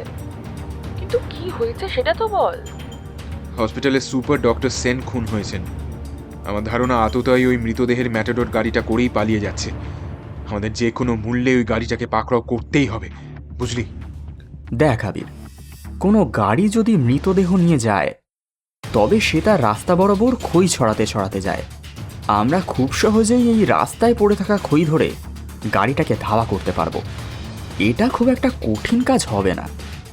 আমি সেটা জানি জয়, আর তুইও আর একটু খেয়াল করলেই দেখতে পেতিস এই গাড়িটা মৃতদেহ নিয়ে গেলেও কোনো রকম খই কিন্তু গাড়িটা থেকে ছড়ানো হয়নি। সিকিউরিটির কাছে খবর নিয়ে জেনেছি যে যিনি মারা গেছেন তার নাম বনমালী দাস, অর্থাৎ তিনি একজন হিন্দু। হিন্দু ধর্মের রেওয়াজ অনুযায়ী খই ছড়ানো উচিত ছিল, কিন্তু তুই ধারে চত্বরে একটাও খইয়ের দানা পড়ে থাকতে পাবি না। সেই কারণেই আমার বিশ্বাস এই গাড়িটা খুব পরিকল্পিতভাবেই ওখানে রাখা হয়েছিল, যাতে করে আততায়ী খুন করে ওই গাড়িটা চেপে বেরিয়ে যেতে পারে। আর যারা এই কাজ করেছে তারা তাড়াহুড়োয় খই ছড়াবার কথা বেমালুম ভুলে গেছে। সেই কারণেই আমি এতটা নিশ্চিত হয়ে কথাটা বলছি। তবে এক্ষেত্রে যদি আমার অনুমান ভুল হয় তবে আমার আর কিছু করবার থাকবে না। তোরা চিন্তা করিস না, তোরা হসপিটালের ভিতরটা দেখ, আমি ম্যাটাডোরটাকে দেখছি। ঠিক আছে, তাই হবে। তুই যদি ওই গাড়িটাকে ধরতে পারিস তাহলে দেখবি ওদের কাছে একটা এয়ারটাইট প্লাস্টিকের কন্টেনার থাকতে পারে, যেটাকে খুব সাবধানের সঙ্গে লুকিয়ে ওরা এখান থেকে পালিয়ে যেতে চাইছে। ওই কন্টেনারটাই আমাদের উদ্ধার করতে হবে। কথাটা মনে থাকবে? আচ্ছা ঠিক আছে, মনে রাখবো। আর কিছু? সাবধানে যাস। আর পরিমলবাবু তোকে সাহায্য করবার জন্য পুলিশ ফোর্স পাঠাচ্ছেন। ঠিক আছে, কিন্তু যে প্লাস্টিকের কন্টেনারটার কথা তোরা বলছিস তাতে কি আছে? সঠিক বলতে পারবো না, তবে খুব সম্ভবত ওই বাচ্চাগুলোর শরীরে কিভাবে বিষ দেওয়া হয়েছে সেটার উত্তর ওই কন্টেনারটার ভেতরেই আছে। আর সেই কারণেই ডক্টর সেনকে খুন করে আততায়ী সেই কন্টেনারটা নিয়ে পালিয়েছে। এই পর্যন্ত শুনে অদিতি ফোনটা কেটে দেয়, আর আবিরের সাথে জয় এগিয়ে যায় হাসপাতালের দিকে। তবে আবিরের মন তখনও পড়ে রয়েছে ওই ম্যাটাডোর গাড়িটাতেই, কারণ তখনও ওর দৃঢ় বিশ্বাস ওই গাড়িটাতে নিশ্চয়ই এমন কিছু রয়েছে যেটা ওর হাতে পাওয়াটা খুবই দরকারি।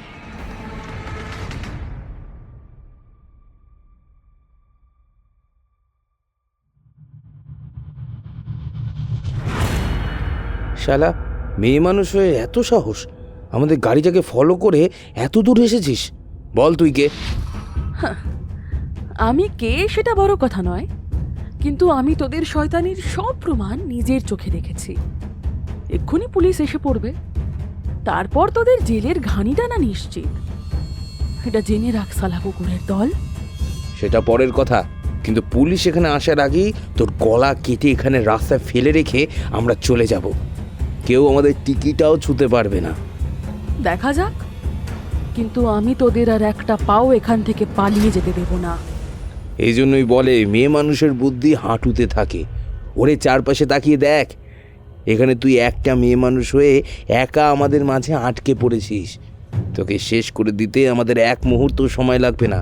নেহাত আমার মনটা খুব সরল, অবলা মেয়ে মানুষদের আঘাত করতে আমার মনটা বড় কাঁদে। তাই তোকে এতক্ষণ বাঁচিয়ে রেখেছি। চল, তুই বরং আমার সাথে চল, তোকে আমি আমার রানী করে রাখবো। কতই বা আর তোর বয়স বলতো? এই বয়সে এইসব থানা পুলিশ করে কি পাবি বলতো জীবনে? তার থেকে আমার কাছে থাকবি, রানীর মতো থাকবি, পায়ের পর পা তুলে, নাহলে কুকুরের মতো পড়ে থাকবি এই রাস্তার ওপারে। মৃতদেহ সমেত ম্যাটাডোরটাকে ধাওয়া করতে গিয়ে অদিতি কিছুক্ষণ পরেই দেখতে পায় গাড়ির ভেতরে লোকগুলোর সন্দেহজনক কাজকর্ম।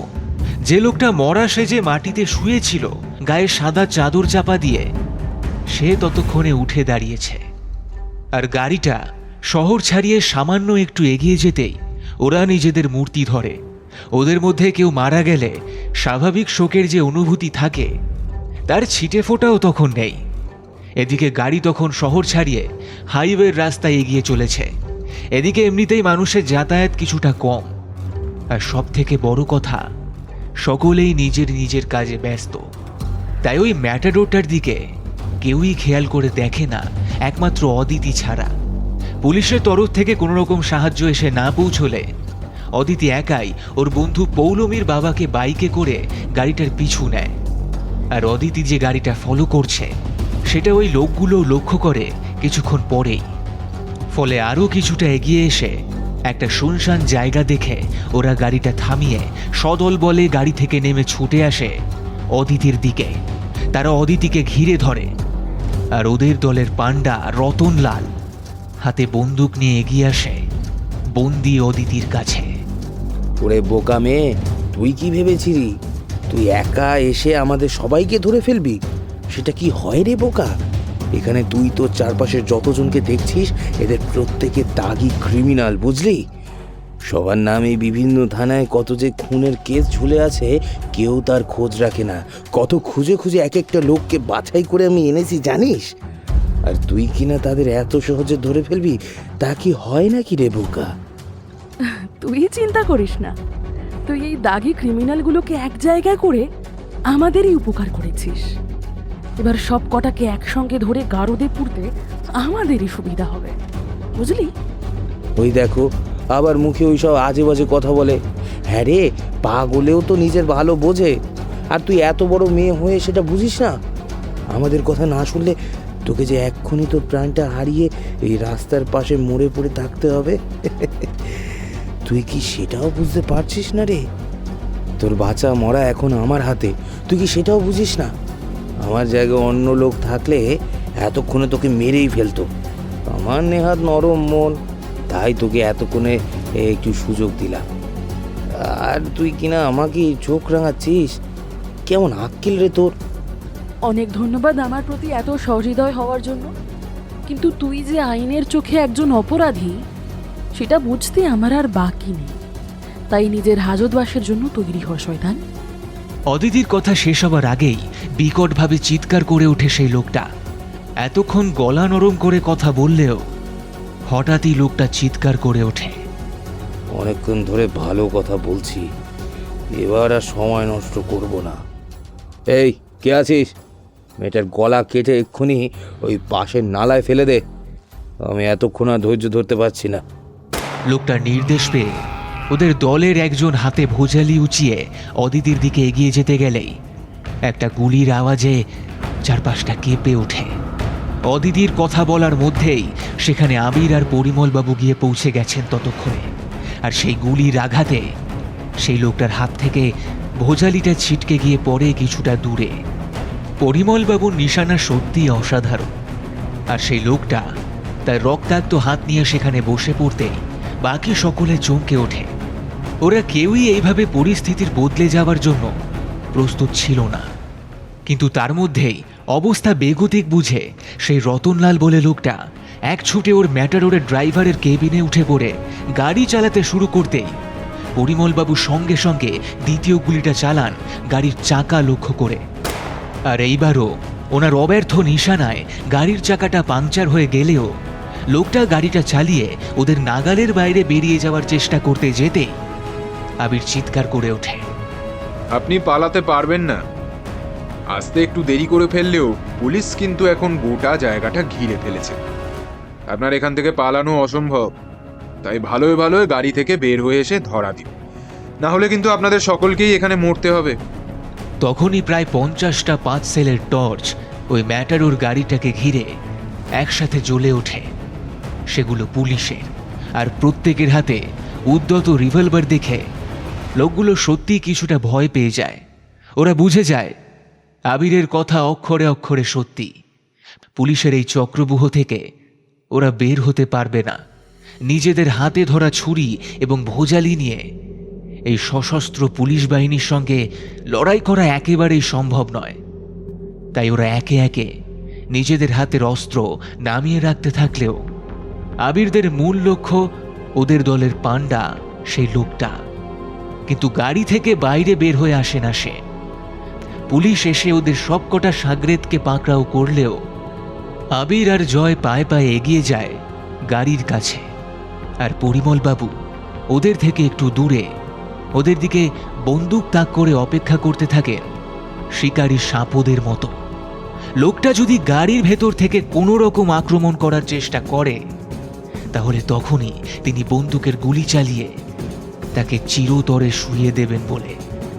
আর গাড়ির কাছে পৌঁছে আবির গাড়ির দরজার পাল্লাটা একটানে খুলে ফেলতেই ভেতরে যা দেখে তাতে একেবারে স্তম্ভিত হয়ে যায়।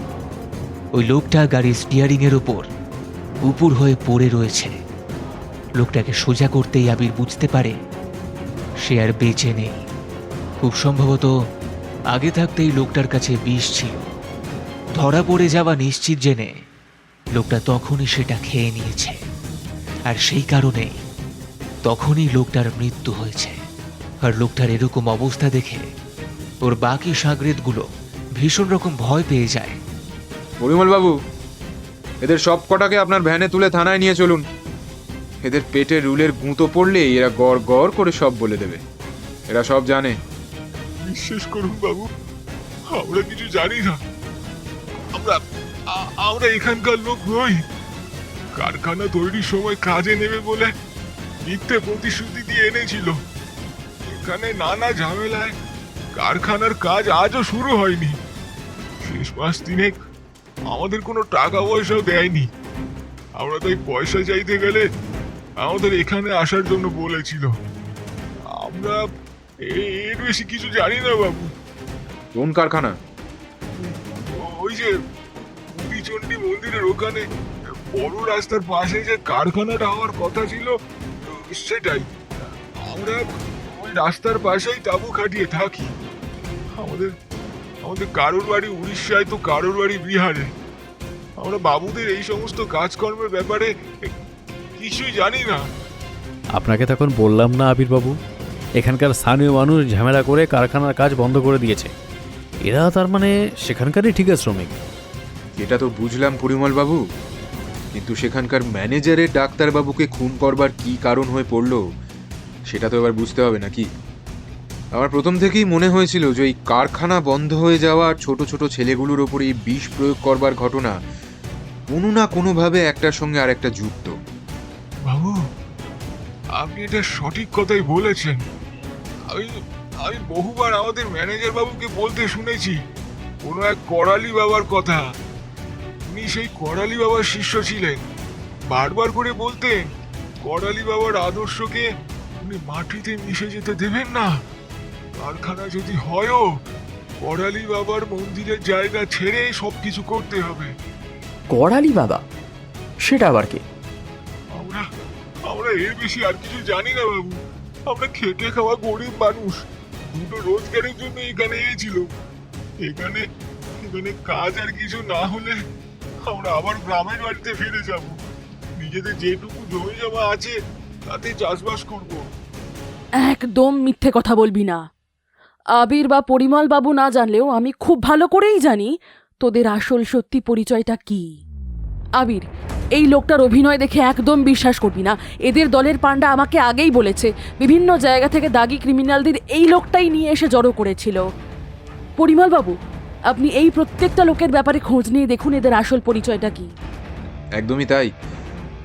আপাতত সবকটাকে নিয়ে গিয়ে থানার লকআপে ঢোকান, পরে এদের ব্যবস্থা করা যাবে। আর আপনি আমাকে বলুন তো, এই করালি বাবাটা কে? আপনি এরকম কারোর কথা জানেন? তবে আর এখানে নয়, চলুন, গাড়িতে যেতে যেতে আমরা কথা বলি।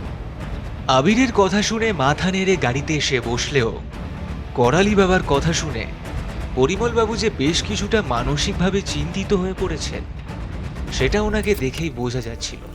গাড়ি স্টার্ট দেওয়ার পরেই আবির সেই কারণেই বলে, হ্যাঁ পরিমলবাবু, এবার বলুন তো, এই করালি বাবা লোকটা কে, যার নাম শুনে আপনি এতটা চিন্তিত হয়ে পড়লেন? করালি বাবার নাম শুনে আমি চিন্তিত হইনি, একটা অন্য ব্যাপারে আমি ভাবছি। ওই লোকটা বলল ওদের ম্যানেজার নাকি করালি বাবার শিষ্য। আমি ভাবছি সেটা কি করে সম্ভব। এই করালি বাবা ব্যাপারটা আমাদের একটু পরিষ্কার করে বলুন তো পরিমলবাবু, আমরাও ভেবে দেখি ওনার শিষ্য হয়ে ওঠা যায় কি না। দেখুন জয়বাবু, সে ব্যাপারে আমিও খুব একটা বিস্তারিত জানি না, তবে এখানকার লোকেদের কাছে যতটুকু শুনেছি এই করালি বাবা নাকি এখানকার এক সময়ের খুব বড় শিরোনামে ছিল, কিন্তু সেটা আমার এখানে পোস্টিং হয়ে আসার বেশ অনেক দিন আগের ঘটনা।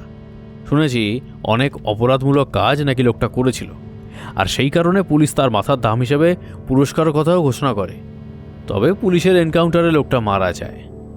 এর বেশি আমার কিছু জানা না থাকলেও ওই কারখানা শ্রমিকদের ঠিকাদার কিভাবে তার শিষ্য হলো সেটা আমার মাথায় ঢুকছে না। দেখ আবির, আমি এখানে এমন একজনকে চিনি যিনি এখানকার বহু দিনের বাসিন্দা। সে আমার বান্ধবী পৌলমী, এখানে থাকে। ওর এক জ্যাঠামশাই আছেন, ওদের বাড়িতেই থাকে। জ্যাঠামশাই এখানকার কলেজে পড়াতেন। আমার ধারণা উনি আমাদের এই ব্যাপারে সাহায্য করলেও করতে পারেন। বেশ, তাই হবে। এই শয়তানগুলোকে থানার লকআপে ঢুকিয়ে আজকের মতন আমরা পরিমলবাবুর সাথে গেস্ট হাউসে ফিরে যাব। তুই তোর বন্ধুকে বলে রাখ, কাল সকাল 9টা নাগাদ আমরা ওদের বাড়িতে যাব জ্যাঠামশাইয়ের সঙ্গে কথা বলবার জন্য। আর হ্যাঁ পরিমলবাবু, একটা কথা বলুন তো, আজ সারা দিনে এরকম বিষক্রিয়ার কতজন বাচ্চা আক্রান্ত হয়েছে? না স্যার, একজনও না। আজ সারাদিনের কোনো নতুন করে বাচ্চা আক্রান্ত হয়ে হসপিটালে ভর্তি হয়েছে এরকম খবর পাইনি। আচ্ছা, ঠিক আছে। কাল সকালে পৌলমীর জ্যাঠামশাইয়ের সঙ্গে কথা বলে করালি বাবা সম্পর্কে কিছু তথ্য পেলে তাহলে আশা করি এই চক্রটার ব্যাপারে একটা পরিষ্কার ধারণা করতে পারব। আর আপনি ওই ম্যানেজারের বডি পোস্টমর্টেম করতে পাঠান। আচ্ছা আবির, ওই লোকটার শরীরে যে বিষ পাওয়া যাবে সেটা যদি ছেলেগুলোর ক্ষেত্রেও প্রয়োগ করা হয়ে থাকে তাহলে বিষের প্রকৃতিটা জানতে পারা যাবে, কি বলিস? আমার মনে হয় না গোটা ব্যাপারটা এতটা সহজ হবে জয়। আর দুই ক্ষেত্রেই ব্যবহার করা বিষ একই প্রজাতির বলে মনে হয় না। দেখ, বাচ্চাগুলোর শরীরে যে বিষ দেওয়া হয়েছে তাতে তাদের প্রভাব অনুভব করতে কিছুটা সময় লেগেছে। ধীরে ধীরে সেটা রক্তের সঙ্গে মিশে তারপর কাজ করেছে, কিন্তু এই ম্যানেজারের ক্ষেত্রে কয়েক মিনিটের মধ্যে কিন্তু লোকটা সম্পূর্ণ মারা যায়, অর্থাৎ সেটা অনেক বেশি সাংঘাতিক। তাই আমার মনে হচ্ছে দুটো বিষ কিন্তু আলাদা। কিন্তু এর থেকে একটা ব্যাপার পরিষ্কার, এই চক্রটার কাছে নানা ধরনের আর নানা ক্ষতিকারক গুণের বিষ আছে। এরা প্রয়োজন হিসেবে সেগুলোর প্রয়োগ করছে। আপনাদের আলোচনা শুনে আমি তো রীতিমতো ভয় পেয়ে যাচ্ছি স্যার। এরা কি, তার মানে কারখানার মতো প্রচুর প্রচুর বিষ তৈরি করছিল নাকি? পরিমল বাবুর প্রশ্নের উত্তরে বলার মতো কিছুই আবিরদের হাতে তখনও ছিল না। তখনকার মতো এই শয়তান লোকগুলোকে থানায় নিয়ে এসে লকআপে চালান করার পর আবিররা ওখানেই থেকে যায়। ওদের রাতের থাকার ব্যবস্থা হয়েছিল পরিমল বাবুর সাথে সরকারি গেস্ট হাউসে, আর অদিতির থাকার কথা হয়েছিল ওখানে ওর বান্ধবী পৌলমীর বাড়িতে। আর ঠিক হয় পরের দিন সকাল হলে পরিমল বাবুর সাথে ওরা পৌলমীর বাড়িতে যাবে ওর জ্যাঠামশাইয়ের সাথে কথা বলার জন্য।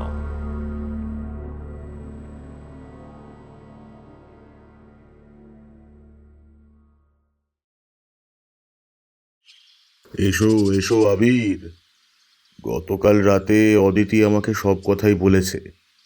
আমি তো নিজেও ওর কথা শুনে অবাক। আবার এই এত বছর পর করালি বাবার ছায়া, তাও আবার এই প্রতাপগড়ে কোথা থেকে এলো সেটাই তো বুঝতে পারছি না। আপনি করালি বাবাকে চিনতেন? চেনার কথা কি বলছো ভাই, খুব ভালো করেই চিনতাম।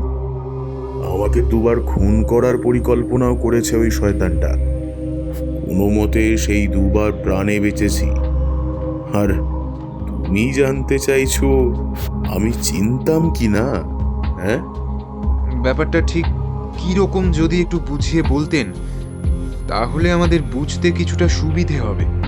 তবে আপনার কথা থেকে আমরা যেটুকু আভাস পাচ্ছি তাতে আমাদের পরিচয়টা যে খুব একটা সুখকর হয়নি সেটা বেশ ভালোভাবেই বুঝতে পারছি। এবার আপনি বলুন আমার অনুমান সঠিক কিনা। আর বলো না ভাই, সুখ তো অনেক দূরের কথা। আমাদের মধ্যে শত্রুতাই ছিল চরম পর্যায়ের। আসলে তখন কলেজে অধ্যাপনা করি কিনা, এলাকায় শিক্ষিত মানুষ হিসেবে কিছুটা সুনাম ছিল। আমার বহু ছাত্রই দেশে বিদেশে কিংবা শহরের নানা প্রান্তে সুপ্রতিষ্ঠিত হয়েছে।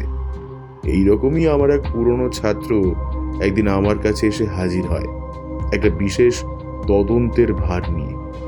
সে তখন কলকাতা ক্রাইম ব্রাঞ্চের একজন বেশ জাঁদরেল অফিসার। কোনোভাবে তার কাছে খবর এসে পৌঁছয় বিহার থেকে একজন অসাধু ব্যবসায়ী ওখানকার পুলিশের তাড়া খেয়ে আন্তঃরাজ্য সীমানা পার করে এখানে পালিয়ে এসে আমাদের এই প্রতাপগড় এলাকায় ঘাঁটি গেড়েছে। লোকটাকে ওখানকার পুলিশ খুঁজছিল। জাল ওষুধ তৈরি করে বিক্রি করার অপরাধে এসে পালিয়ে বেড়াচ্ছিল।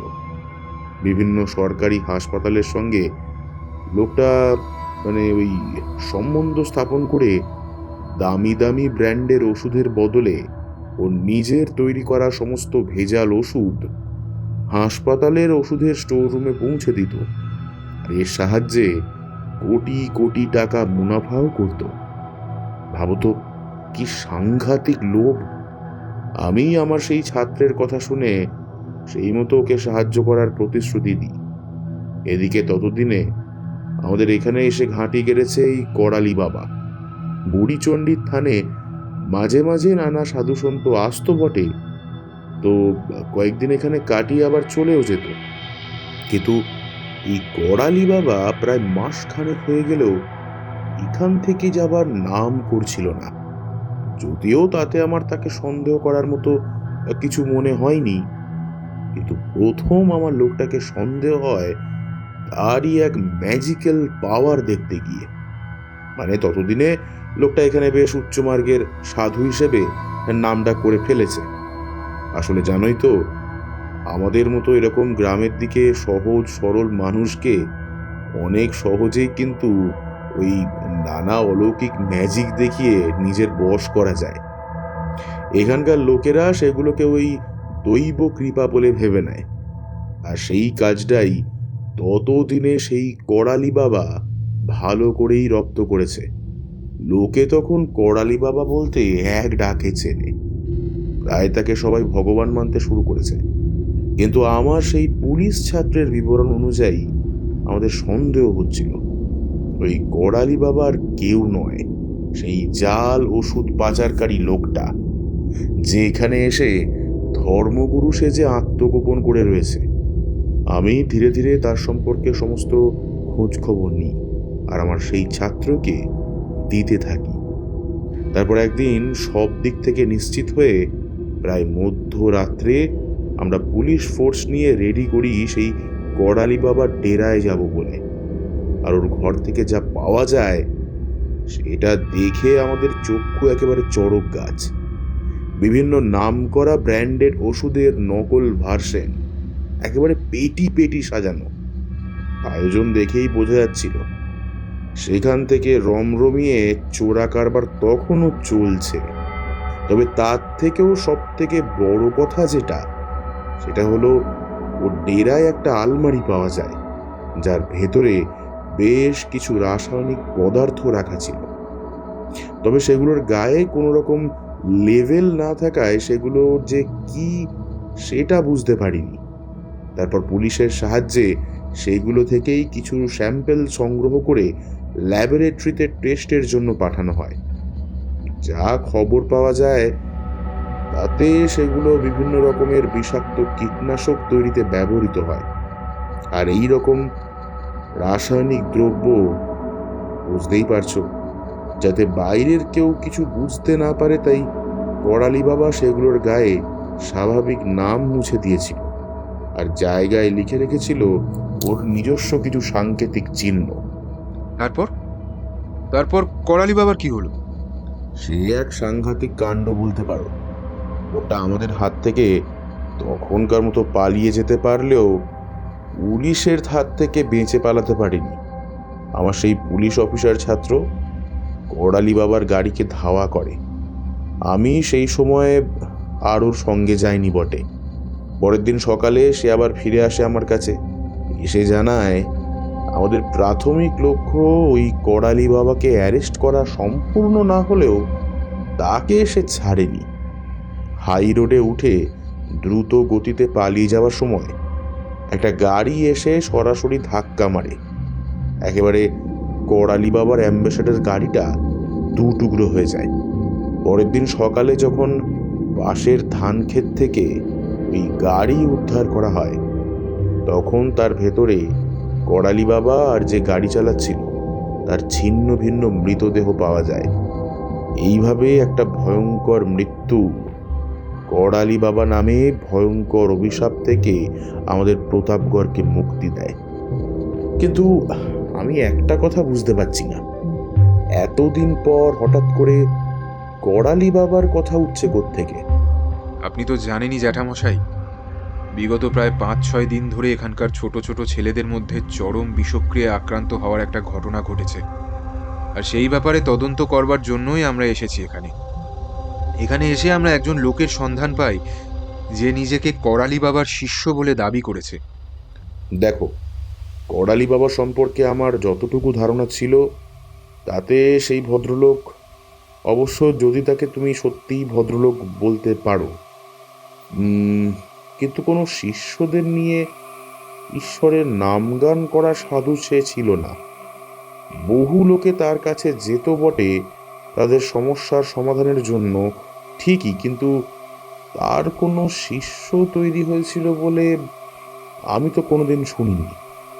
না না জ্যাঠামশাই, আমার ধারণা ব্যাপারটা সেরকম নাও হতে পারে। কেউ গুরু শিষ্যের সম্পর্কে শিষ্য হওয়া আর গুরুর পথ অনুসরণ করে সেই পথে এগিয়ে গেলে সেই গুরুর শিষ্য বলে দাবি করা, দুটোই হতে পারে। এই কথাটা অবশ্য ঠিক। আচ্ছা, আর বলো, কি জানতে চাইছো? না, করালি বাবা সম্পর্কে আর আমাদের কোনো প্রশ্ন নেই। শুধু শেষ একটা প্রশ্ন করব, আপনার সেই ছাত্রের নাম কি যিনি করালি বাবা সংক্রান্ত ওই তদন্তটা করেছিলেন? মানে আমাদের সঙ্গে কলকাতাতে অনেক বড় বড় পুলিশ অফিসারের যোগাযোগ আছে, তো তাই যদি কখনো প্রয়োজন পড়ে তাই ওর নামটা জানতে চাই আর কি। এ তো ঠিকই করেছো। এই দেখেছো, কথায় কথায় এত কিছু বললাম, অথচ নামটাই বলা হলো না। ওর আসল নাম হচ্ছে সুকমল ঘোষ। আমার খুব মেধাবী ছাত্রদের মধ্যে একজন। তবে যতদূর শুনেছি এখন বোধহয় এখানে ও থাকে না। কেন, আপনার সাথে এখন আর ওনার যোগাযোগ নেই? না না, সবই এক। বুড়ো হয়ে গেলে আর প্রয়োজন ফুরিয়ে গেলে কেউ আর কোনো যোগাযোগ রাখে না। আগে যখন মানুষের সঙ্গে পরিচিতি ছিল তখন সরকারি বেসরকারি বহু ক্ষেত্রেই সুপারিশ করে দেওয়ার জন্য লোকে আমার সঙ্গে যোগাযোগ করত, আর এখন তাদের সেই প্রয়োজন পড়ে না। এই যে দেখো না, আজ তোমরা আমার কাছে এসেছো করালি বাবা সম্পর্কে জানার জন্য। তোমাদের আমাকে প্রয়োজন পড়েছে তাই, কিন্তু এই প্রয়োজন মিটে গেলে তোমরাও আমাকে আর মনে রাখবে না, তাই না? না জ্যাঠামশাই, আপনার সঙ্গে কথা বলে আমাদের খুব ভালো লেগেছে। আমি আপনাকে ফোন করে পরে অনেক গল্প করব। আমি আপনাকে কথা দিচ্ছি, আপনার কাছে আপনার ছাত্র হিসেবে আসতে পারিনি হয়তো ঠিকই, তবে একবার যখন এসে পড়েছি তখন গুরু শিষ্যের এই সম্পর্ক আমি এত সহজে ভাঙব না। কি বলিস জয়? একদমই তাই। হাতে ফাঁকা সময় পেলে আমরা এখানে চলেও আসতে পারি। 2-3 দিন জ্যাঠামশাইয়ের সাথে গল্প করে তারপর না হয় আবার কাজে ফিরে যাব। লোভ দেখিও না ভাই, একদম লোভ দেখিও না। বুড়ো বয়সে নিজের মনের কথা মন খুলে কাউকে বলার এই লোভটা বড়ই সাংঘাতিক। এখনই হয়তো আনন্দেই হার্ট ফেল করবো। তবে জানো তো, তোমাদের কথা থেকে একটা কথা আমার মনে হলো। সুকমল পরবর্তীকালে আমার সাথে দেখা করতে এখানে আর না আসলেও বছর দেড়েক আগে আমাকে একবার ফোন করেছিল। হ্যাঁ, আমার এখনই হঠাৎ করে মনে পড়লো। আচ্ছা, সেটা তো ভালো কথা, কিন্তু উনি ফোন করেছিলেন কেন? আপনার ব্যাপারে খবর নেওয়ার জন্য? না, ঠিক আমার ব্যাপারে নয়। আসলেও বলেছিল ওর এক ভাগনা ডাক্তারি পড়তে ভর্তি হয়েছে, সেই নাকি আমাদের এখানকার সরকারি হাসপাতালে ইন্টার্নশিপ করতে আসছে। তার কাছে প্রতাপগড়ের নামটা শুনেই আমার সেই ছাত্রর কথাটা মনে পড়ে যায়। তখনই এখানকার ব্যাপারে কিছু খোঁজপত্র নিয়ে ফোন রেখে দিয়েছিল। হ্যাঁ, সেই শেষ। এরপর আর কোনোদিন ফোন করেনি। বছর দেড়েক আগে? এর মাঝে ভাগ্নে আপনাদের সঙ্গে যোগাযোগ করেনি? না, সে এখনকার ছেলে, তার কি আর আমার মতো বুড়ো মানুষের সঙ্গে কথা বলতে ভালো লাগে? আচ্ছা, ওনার সেই ভাগ্নের নাম কি? নাম তো আমি জানি না বাবা। সুকমল আমাকে বিস্তারিত কিছু না বললেও এই এলাকায় আমার যেটুকু পরিচিতি এখনো আছে, আমি সেগুলোকে কাজে লাগিয়ে এখানকার সরকারি হাসপাতালে খোঁজ নেওয়ার চেষ্টা করেছি, আর তাতে একটা অদ্ভুত তথ্য আমি জানতে পেরেছি। কীরকম অদ্ভুত? আর সেটা কি ওই সুকোমল বাবুর ভাগনা প্রসঙ্গে? দেখো, সেই ইনফরমেশনটা এখানকার একজন জুনিয়র ডাক্তারের প্রসঙ্গে। তবে সেই ডাক্তার যে সুকমলের ভাগ্নেই তা আমি জানি না। যাকে ব্যাপারটা ঠিক কি? এই জুনিয়র ডাক্তার নাকি এখানকার হাসপাতালে 1 মাসের মতো কাজ করেছিল, তারপর এখান থেকে কাজ ছেড়ে দিয়ে চলে যায়। তার নাকি এই সরকারি গ্রামীণ হাসপাতালে চিকিৎসা করতে একদমই ভালো লাগছিল না। সেই কারণেই এখানে চাকরি ছেড়ে দিয়ে কলকাতা ফিরে গেছিল। তবে তারপর তার আর কোনো খোঁজ পাওয়া যায়নি। একজন জুনিয়র ডাক্তার ইন্টার্নশিপ করতে এসে 1 মাসের মধ্যে চাকরি ছেড়ে চলে যান? সেই রকমই তো শুনেছি। দেখো, ডাক্তারি ব্যাপারটা তো এখন আর শুধুমাত্র একটা মহৎ পেশাই নয়, হাতে গোনা কিছু ডাক্তারের জন্য সেটা টাকা উপার্জন করার একটা বিশাল বড় ব্যবসাও বটে। সেটা বোধহয় এই সরকারি হসপিটালে করতে পারবে না বুঝেই সেই ডাক্তারবাবু এখান থেকে চলে যায়। তারপর আবার তার বদলি অন্য ডাক্তার এখানে এলে সবকিছু ঠিক হয়ে যায়। এখন তো দিব্যিই চলছে। সরকারি হাসপাতাল দিব্যি চলছে কথাটা শুনে আবির আর জয় একবার একে অপরের দিকে তাকিয়ে দেখে। হাসপাতালের সুপার ডক্টর সেনের খুন হওয়ার ঘটনা এখনো পৌলমীর জ্যাঠামশাই জানেন না বলেই সবকিছু ঠিকঠাক চলছে কথাটা বলতে পারলেন। ওরা যখন ওদের আলোচনা প্রায় শেষ করে এনেছে, ঠিক তখনই পৌলমী আর অদিতি ঘরে এসে ঢোকে। কিরে, তোদের আলোচনা হলো? মোটামুটি হলো। তবে এবারের কেসটা সম্পূর্ণ হয়ে গেলেও কিন্তু আমরা পরে আবার এখানে আসবো। জ্যাঠামশাইকে আমি কথা দিয়েছি। বাহ, এ তো আনন্দের কথা। আসলে জেঠু মানুষের সঙ্গে কথা বলতে খুব ভালোবাসেন। তোরা এলে ওনার খুব ভালো লাগবে। তবে এবারের কেসটা সম্পর্কে তোদের কি মনে হচ্ছে? দেখ, এখানকার বাচ্চাগুলো যেভাবে অসুস্থ হয়ে পড়ছে এবং পরস্পর মারা যাচ্ছে, সেটা দেখে খুব খারাপ লাগছে রে। আমরা তো আর তোদের মতো এত ডাকাবুকো নই, তাই আমিও এই গ্রামের সকলের মতো তোদের আশায় বসে রয়েছি। তোরা এই গ্রামের লোকগুলোকে প্লিজ বাঁচা রে। পৌলমীর কথা শুনে আবিরের চোয়াল আরও শক্ত হয়ে ওঠে। ওর মধ্যে দৃঢ় প্রত্যয়ের অভাব কোনোদিনই ছিল না, কিন্তু এই কেসটা যখন ও হাতে নেয় তখন এখানকার কোনো কিছুর ব্যাপারেই ওর ধারণা ছিল না। আস্তে আস্তে রহস্যের জাল কেটে গিয়ে মনে হচ্ছে যেন একটা সোনালি আলোর রেখা ও দেখতে পাচ্ছে। আর সেই মতোই মৃদু হেসে কিছু না বললেও শুধুমাত্র ঘাড় নেড়ে ও পৌলমীকে বোঝানোর চেষ্টা করে ওদের ওপর আর একটু ভরসা রাখতে। ওর নিজের আত্মবিশ্বাস ধীরে ধীরে ফিরে আসছে কেসটা সমাধান করার ব্যাপারে। এতক্ষণ ওরা কথা বললেও অদিতির দিকে কেউ খেয়াল করে দেখেনি। আর হঠাৎ করেই আবিরের চোখ অদিতির দিকে পড়তেই দেখে অদিতি অত্যন্ত চিন্তাগ্রস্ত হয়ে জ্যাঠামশাইয়ের বিছানার একটা পাশ ধরে দাঁড়িয়ে আছে। ওকে দেখেই আবির বুঝতে পারে কিছু একটা নিশ্চয় হয়েছে। সেটা কি তা জানার জন্য ওকে অদিতির সঙ্গে একান্তে কথা বলতে হবে। তাই তাড়াতাড়ি জ্যাঠামশাই আর পৌলমীর থেকে বিদায় নিয়ে আবির আর জয় বের হয়ে আসে ওদের বাড়ি থেকে। গভর্নমেন্ট সার্কিট হাউসে পৌঁছেই অদিতিকে ফোন করতে হবে কি হয়েছে সেটা জানার জন্য।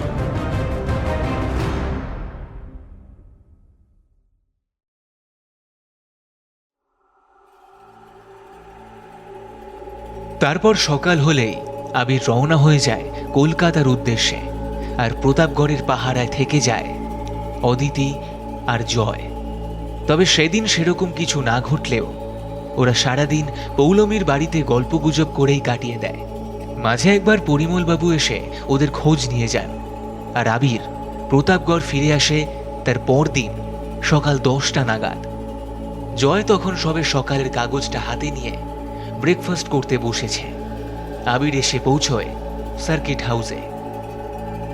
জয়, আমাদের এখনই বেরোতে হবে। তো রেডি হতে কতক্ষণ লাগবে? ঠিক 3 মিনিট। বেশ, তোকে 5 মিনিট সময় দিলাম, রেডি হয়ে নে। আমাদের কিন্তু এক্ষুনি বেরোতে হবে। ঠিক আছে, তবে আমরা যাচ্ছি কোথায় জানতে পারি কি? তাহলে নিজেকে রেডি করার সাথে সাথে আগামী ঘটনাক্রমের একটা আন্দাজ করে নিতে পারবো, তাই জানতে চাইছি। তোর মনে আছে জয়, পৌলমীর জ্যাঠামশাই বলেছিলেন উনি সেই করালি বাবার ডেরায় হঠাৎ হানা দিয়ে সেখান থেকে জাল ওষুধের পেটি আবিষ্কার করেছিলেন? আমরাও ঠিক সেই রকমই করতে চলেছি, সার্জিক্যাল স্ট্রাইক। তার মানে তোমার ধারণা এই পুরো ব্যাপারটাই জাল ওষুধ পাচার চক্রের কাজ? ছেলেগুলোর শরীরে যে বিষক্রিয়া হয়েছে সেটা আসলে জাল ওষুধের প্রয়োগের ফল? না জয়, ব্যাপারটা বোধহয় সেরকম নয়। আমার আন্দাজ তার থেকে এবারের ব্যাপারটা আরো অনেক বেশি জটিল। তবে হ্যাঁ, পুরো ব্যাপারটা সেই করালি বাবার একটা প্রচ্ছন্ন ছায়া অবশ্যই রয়েছে। প্রচ্ছন্ন বলছো কেন? তোমার কি ধারণা করালি বাবা ফিরে এসে এইসব করাচ্ছে? করালি বাবা যদি সত্যি ফিরে আসতো তবে কি আর এটাকে প্রচ্ছন্ন ছায়া বলতাম? আমার ধারণা এবার ব্যাপারটা আরো অনেক বেশি সাংঘাতিক। তবে হ্যাঁ, যে বা যারা এটা করছে তারা করালি বাবার পরেই চোরাচালানির কাজ চালাচ্ছে। তবে এখনো এর মধ্যে অনেকটাই আমার অনুমান, ওখানে গেলে সঠিক চিত্রটা আমরা বুঝতে পারবো। ঠিক আছে, তাই হবে। আর অদিতি? ওকে বলা আছে ও রেডি হয়েই থাকবে, আমরা যাওয়ার পথে ওকে পিক আপ করে নেব। শোন, আর এখন কোনো কথা নয়, সময় নষ্ট হলে আমাদের শিকার আমাদের হাতের বাইরে বেরিয়ে যেতে পারে। পরিস্থিতির গুরুত্ব বুঝে জয় আর এক মুহূর্ত সময় নষ্ট না করে রেডি হতে চলে যায়। আর কয়েক মিনিটের মধ্যেই ওরা যখন সরকারি গেস্ট হাউসের বাইরে এসে দাঁড়ায় তখনই পরিমলবাবু গাড়ি নিয়ে সেখানে এসে পৌঁছন। ওরা গাড়িতে উঠতে যেতেই দেখে ভেতরে আগে থেকে অদিতি বসে। অদিতি, তুই কোথা থেকে এলি? আমরা তো যাওয়ার পথে তোকে গাড়িতে তুলে নিতাম। হ্যাঁ, সব বলছি। আমি ঘন্টাখানেক আগে একটা কাজে গিয়েছিলাম তাড়াহুড়ো, তোদের তাই জানানো হয়নি। হ্যাঁ স্যার, আমাদের আসল জায়গায় পৌঁছানোর আগেই অদিতি ম্যাডাম একটা গুরুত্বপূর্ণ কাজ সেরে এসেছেন। আমিও ওনার সঙ্গে ছিলাম। গুরুত্বপূর্ণ কাজ মানে? কোথায় গিয়েছিলি তুই? হ্যাঁ, বলবো সবই বলবো, কিন্তু এখন সময় নেই। তুই তো নিজেই বললি আমাদের যত তাড়াতাড়ি সম্ভব ওই কারখানার ওই পরিত্যক্ত জমিটায় পৌঁছতে হবে। চ। ও হ্যাঁ আবিরবাবু, একটা কথা আপনাদের বলা হয়নি। এক্ষুনি ওখানে যাওয়া সম্ভব নয়। কোনো কারণে ওখানকার বস্তির লোকেরা হঠাৎ করে বিদ্রোহ শুরু করেছে। পুলিশ পুরো জায়গাটা নিরাপত্তার কারণে ঘিরে রেখেছে ঠিকই, তবু আমার মনে হয় আপনাদের সেখানে যাওয়া ঠিক নয়। পরিমলবাবু, আপনি তো আমাকে গতকাল রাত্রে বললেন যে গতকাল নতুন করে কোনো ছেলে আর আক্রান্ত হয়নি, তাহলে ওরা হঠাৎ আবার বিদ্রোহ করছে কেন? জানি না স্যার, আসলে এখানকার মানুষ অত যুক্তি বুদ্ধি বোঝে না। ওদের কখন যে কি খেয়াল পড়বে কেউ আগে থেকে আন্দাজ করতে পারবে না। তবে একথা ঠিক, এই মুহূর্তেও ওইখানে যাওয়া বুদ্ধিমানের কাজ হবে না। আপনাদের কোনো বিপদ হলেও হতে পারে। পরিমলবাবুর কথা শেষ হওয়ার আগেই আবির প্রায় চিৎকার করে ওঠে। আপনি বুঝতে ভুল করছেন পরিমলবাবু, আমাদেরকে এক্ষুনি সেখানে যেতেই হবে। আমার মন বলছে ওদের আজকের এই অশান্তিটা পুরোটাই প্ল্যান করে তৈরি করা হয়েছে, যাতে করে আমরা ওই বুড়িচণ্ডীর মন্দিরে বা তার পার্শ্ববর্তী কারখানার ফাঁকা জমিতে কিছুতেই পৌঁছতে না পারি। তুই ঠিক কথা বলেছিস আবির, আমারও সেটাই মনে হচ্ছে। ডক্টর অনিরুদ্ধ আমাকে বলেছে আজ একটা বড় গাড়িতে করে বেশ কিছু ওষুধ ওই হসপিটাল থেকে বাইরে যাওয়ার কথা। ডক্টর অনিরুদ্ধ? তিনি কে? খুব সম্ভবত ডক্টর সেনের ছাত্র, ডক্টর অনিরুদ্ধ পাত্র। কিরে অদিতি, তাই তো? হ্যাঁ, একদম ঠিক বলেছিস। ইনি এখন আর এই হসপিটালে কাজ করেন না। বেশ কাকতালীয়ভাবেই এই ভদ্রলোকের আরেকটি পরিচয় আছে। তিনি আমার বান্ধবী পৌলমীর বিশেষ বন্ধু। কিছুদিনের মধ্যেই ওদের বিয়ে হওয়ার কথাও আছে। পৌলমীর থেকে আমরা এখানে এই বিষক্রিয়া কাণ্ডের তদন্ত করতে এসেছি সেটা জানতে পেরে উনি নিজে গতকাল সন্ধেবেলা, যখন তোরা জ্যাঠামশাইয়ের সঙ্গে কথা বলছিলি, তারপরেই আমার সঙ্গে যোগাযোগ করেন। তখন উনি আমাকে প্রাথমিকভাবে কিছু তথ্য দিলেও তারপর মাঝরাতে হোয়াটসঅ্যাপ করে অনেকগুলো গুরুত্বপূর্ণ ইনফরমেশন দেন। তোরা গত পরশু সার্কিট হাউসে ফিরে আমাকে ফোন করলে আমি তোদের কিছুই বলতে পারিনি, কারণ আমি নিজেই নিশ্চিত ছিলাম না ওনার দেওয়া তথ্যগুলো সঠিক কিনা, সেসব আমি জানতাম না। তবে আজ সকালে উনি আমায় ডেকেছিলেন ওনার বাড়িতে, তখনই বললেন, আমি ডক্টর সেনের চেম্বারে ডক্টর সেনের পাশের টেবিলে ডক্টর অনিরুদ্ধর নামের নেম প্লেট দেখেছি, তাই অদিতি বলতেই মনে পড়ে গেল। কিন্তু অদিতি, তুই তো বলছিস উনি এখন আর হসপিটালের সঙ্গে যুক্ত নন, তাহলে উনি এখন কোথায় আছেন? এখানেই নিজস্ব একটা চেম্বার খুলে সেখানে ওই রোগীদের চিকিৎসা করেন। আসলে ওনার কথা অনুসারে এই হসপিটালে যখন উনি যোগদান করেন তখনই এখানকার হসপিটাল থেকে ওষুধ বাইরে পাচার হওয়ার একটা সম্ভাবনার কথা তিনি আঁচ করতে পারেন। আর সেই মতো উনি ডক্টর সেনকে ব্যাপারটা জানান। কথাটা জানাজানি হওয়ায় খুব অদ্ভুত কারণে হসপিটালের নিয়ম শৃঙ্খলার অভাব এবং একজন যুবতী রোগীর ওপর ওনার শারীরিক নিগ্রহের অভিযোগ তুলে ওনাকে চাকরি থেকে বরখাস্ত করা হয়। উনি আমাকে নিজের মুখেই সে কথা বলেছেন। সাথে পরিমলবাবুও ছিলেন, অর্থাৎ উনি যে মিথ্যে বলছেন না সেটাও পরিমলবাবু নিশ্চিত করেছেন। উনি আমাকে বলেছেন, দেখুন অদিতি ম্যাডাম, এখানকার সরকারি হসপিটাল থেকে ওষুধ যে বাইরে পাচার হচ্ছে সেটা আমি বেশ কিছুদিন ধরেই লক্ষ্য করছিলাম। তবে যেহেতু আমি নিজেও প্রথম চাকরিতে জয়েন করেছি, তাই একেবারে নিশ্চিত না হয়ে কাউকে কিছুই বলতে পারছিলাম না। শুধুমাত্র ডক্টর সেনকে জানিয়েছিলাম। তারপর একদিন হঠাৎ করেই পুলিশ এসে আমাকে অ্যারেস্ট করলো এবং এমন কয়েকটা অভিযোগের ভিত্তিতে অ্যারেস্ট করলো যেগুলোর ব্যাপারে আমার বিন্দুমাত্র কোনো ধারণাই ছিল না। আমি স্পষ্ট বুঝতে পারি আমি এই যে ওষুধ পাচারের ব্যাপারটা নিয়ে খোঁজ খবর করছি সেটা জানতে পেরেই আমাকে সরিয়ে দেওয়ার ব্যবস্থা করা হচ্ছে। যদিও সেই কেস কোর্টে উঠল, আমার বিরুদ্ধে কোনো প্রমাণ না পেয়ে আমাকে বেকসুর খালাস করে দেওয়া হলো। কিন্তু আমি ওই চাকরিতে আর যোগ দিই না। এখানে নিজের একটা চেম্বার খুলে রোগীদের চিকিৎসা করতে থাকি। কিন্তু স্যার, আপনি তো এখান থেকে চলে গেলেও পারতেন। কলকাতা শহরে গিয়ে বা নিদেন পক্ষে বহরমপুরে গিয়ে আপনি অনেক ভালোভাবে প্র্যাকটিস করতে পারতেন, কিন্তু সেটা কেন করলেন না? আপনি একদম সঠিক কথাই বলেছেন। সেটা আমি করতেই পারতাম, কিন্তু সেটা যদি আমি করি তাহলে এখানকার চক্রটার ওপর আমি নজর রাখতে পারতাম না। এখানে হসপিটালের বাইরে থেকে আমি এদের ওপর কড়া নজর রেখে চলেছি। এদের যাবতীয় গতিবিধি সমস্ত কিছু জেনেছি এই 1 বছরে। কিন্তু তারপর হঠাৎ করে এই ছেলেগুলোর বিষক্রিয়ার ঘটনাটা ঘটাতে একদম সব কিছু যেন গুলিয়ে গেল। আমি এদের বিরুদ্ধে সমস্ত তথ্য প্রমাণ নিয়ে পুলিশের কাছে যাব বলে যখনই ঠিক করি, ঠিক সেই সময়ই এই ঘটনাটা ঘটে। সেই কারণেই তো আমি আপনাকে এই সমস্ত খবরগুলো দিলাম। আচ্ছা অদিতি, একটা কথা বলতো, তবে কি অনিরুদ্ধবাবু এই সুকোমল ঘোষের ভাগনা? আর জাল ওষুধ পাচার চক্রের মাথা করালি বাবার শিষ্য? মানে এটা কি হতে পারে? লোকটা আমাদের মিথ্যে ইনফরমেশন দিয়ে ভ্রমিত করে নিজের আখের গোছাতে চাইছে। হতেও পারে। আমি কাউকেই প্রাথমিক সন্দেহের বাইরে রাখছি না, তবে ওনার সঙ্গে কথা বলে মনে হয়নি যে উনি মিথ্যে বলছেন। পরিমলবাবু, আপনার কি মত? আমারও মনে হয় ডক্টর অনিরুদ্ধ সত্যি কথাই বলছেন। এই এলাকার ডাক্তার হিসেবে ওনার বেশ সুনাম রয়েছে। সেটা ওনার মুখোশও হতে পারে। না রে অদিতি, ব্যাপারটাকে মনে হচ্ছে এতটা সহজ নয়। যে লোকটা হসপিটাল ছেড়ে বছর খানেকের বেশি সময় আগে চলে গেছে, তার নামের নেম প্লেট এখনো সেখানে পড়ে থাকবার কথা নয়। আমার বিশ্বাস ডক্টর অনিরুদ্ধ যদি সত্যি কথা বলেন তাহলে তিনি হসপিটাল ছেড়ে গেছেন খুব একটা বেশি দিন নয়। আর 1 বছরের ওপরই যদি হয়ে যেত, উনি নিশ্চয়ই সমস্ত তথ্য জোগাড় করে পুলিশের সঙ্গে যোগাযোগ করতেন। তার মানে জয়ের কথা ভুল নাও হতে পারে, বুঝলি? আমি তো এটা জিজ্ঞেস করিনি রে। বাদ দে, ওষুধের চোরা কারবার যে করছে সে একজন ক্রিমিনাল, তাতে কোনো সন্দেহ নেই। আর যে কোনো ক্রিমিনালই আমার চোখে অপরাধী। কিন্তু যদি এই ব্যাপারটা শুধুমাত্র ওষুধের চোরা কারবারই হয়, তাহলেও যে একটা হিসেব মিলছে না।